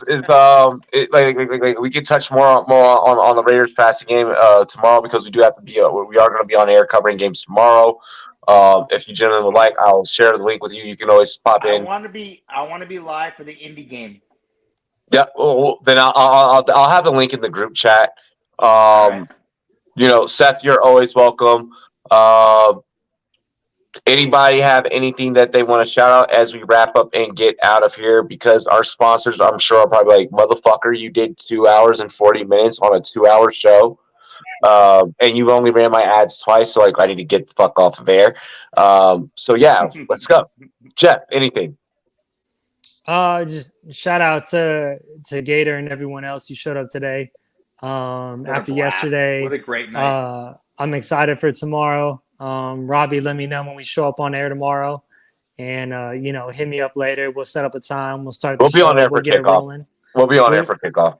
All right, well, hit me up like after the show. We'll make a plan. We'll make it happen, and then we'll straight run it. Yep. Gator. Man, it's great time tonight. Great hanging out with Seth. Always great hanging out with you, Robbie. First time I got to meet both of the Jeffs. Awesome dudes. I've met Taco before. This fucking guy. But anyway, it was a good show. Meet me, baby. I will absolutely try to jump in tomorrow, if I'm allowed. Yeah, always. Ever. Wait, can I say that? Can I say that? You say that. You are part of the crew. You are part of the crew. You work here, Jeff. Like, fuck. I mean, you got to feel the scream of somebody. Everybody else is in Canton hanging out. I know. You should be there. That's true. I know. Maybe next year we'll do just live from Canton. No, we're gonna do that. Yes, next year. Next year is definitely going to be a thing. Next year, I'll definitely be an HBO special. Well, no, Taco, you won't be there. Why wouldn't I be there? Because you'll be late. No, I'm gonna take the ferry. But that adds to the whole thing. Taco being late is his trademark. By his ear. The chat is already on over under. If they go live from Canton next year, I got a stick, bro. Joe. Literally. Anyways, it's the Fantasy Football Expo, Karam. Fucking newbie. We've talked about this before. Way to make yourself look like a rookie in the chat. But see, that's what you get for being a fucking Oklahoma Thunder fan and a Dallas Cowboys fan. Don't believe the chat. We appreciate the comment. Hey, Chet Holmgren's going to do some good things this year. I stop. KM knows I love him. KM has hooked me up with free freaking MLB pass before. Like he has hooked it up. If I need a link for something that I don't feel like paying for, Karam has got me. Seth, it's the truth. Like, it's the truth. Karam. Or wait, fuck, no, Seth. God, Seth, the data dude. I got no links to give you, man. I got nothing. He's gonna Karam and me like, hey, chill out, bro. Spreadsheets for days, like. Yes, you do. The data dude, Seth. Fantasy face off. What do you guys got popping off? Big ups to you, man. Big ups to like the whole team over there. We're firing off over at FF Face Off. We got live ADP like happening every time, and it's not like the ADP where it's like robots and stuff. We put real people in real rooms making it happen. Like it's You and Anthony real Rose. ADP. You and Anthony are my bros. Like I've worked with you guys. Like we've all been in the industry together. What, since I came in 2018, started making content. Like yeah, and I think it like was before then. Yeah, no, I started making YouTube like in 2018. I started doing YouTube 2018. Yeah, but we were doing and I mean- Twitter in 2016. Yeah, I was. And I started in 2016 also. Like we've been doing that stuff for that whole time, and Face Off just started picking up as its own thing. We got our own ADP. We got rookie ADP. We got like I do all the daddy things. Nobody cares about that. Fuck that shit. All right, you know what, guys? Fuck you. Have a drink. Here we go. It's late on a Friday. There, boom. Seth, Taco, you got anything? Shout out Rumboyz. Shout out FF Face Off. Drink up, boys. Here we Hell go. yes. Yo, really quick, I love like having people on the show that like we worked together for like years and years and years. Like we've always like ran in like the same circles, because then it's like years later everything comes back full circle. So like I just fucking love that. Taco, do you have anything? Nope. Well, hang on. SC. Seth, SC, you're muted. Yep. Absolutely do give a fuck what's going on over there. One last thing to my friend Data Dude. Is done with mental health is phenomenal. They do it every damn year. Yes. Give FF Face Off a fucking shout out. Bro, I am literally on that podcast every single year. Every single year since I have been in the industry, I have been on that show. Like yes, like yes. Like All right, Data Dude, you ready, Data Dude? Let's do it. Yes, hit me. My Hit me. oldest son is a freshman studying data science. So there we go, Data Dude. Let's go. Let's bring it. He's like, we need data. We fucking need you. We need data. Let's go. Wait, Ladies and gentlemen. If he's gonna do anything finance or anything like real finance. world, do Python. If he's gonna do anything like social sciences, which like let's face it, doesn't pay anything, is R. Learn Python. Right.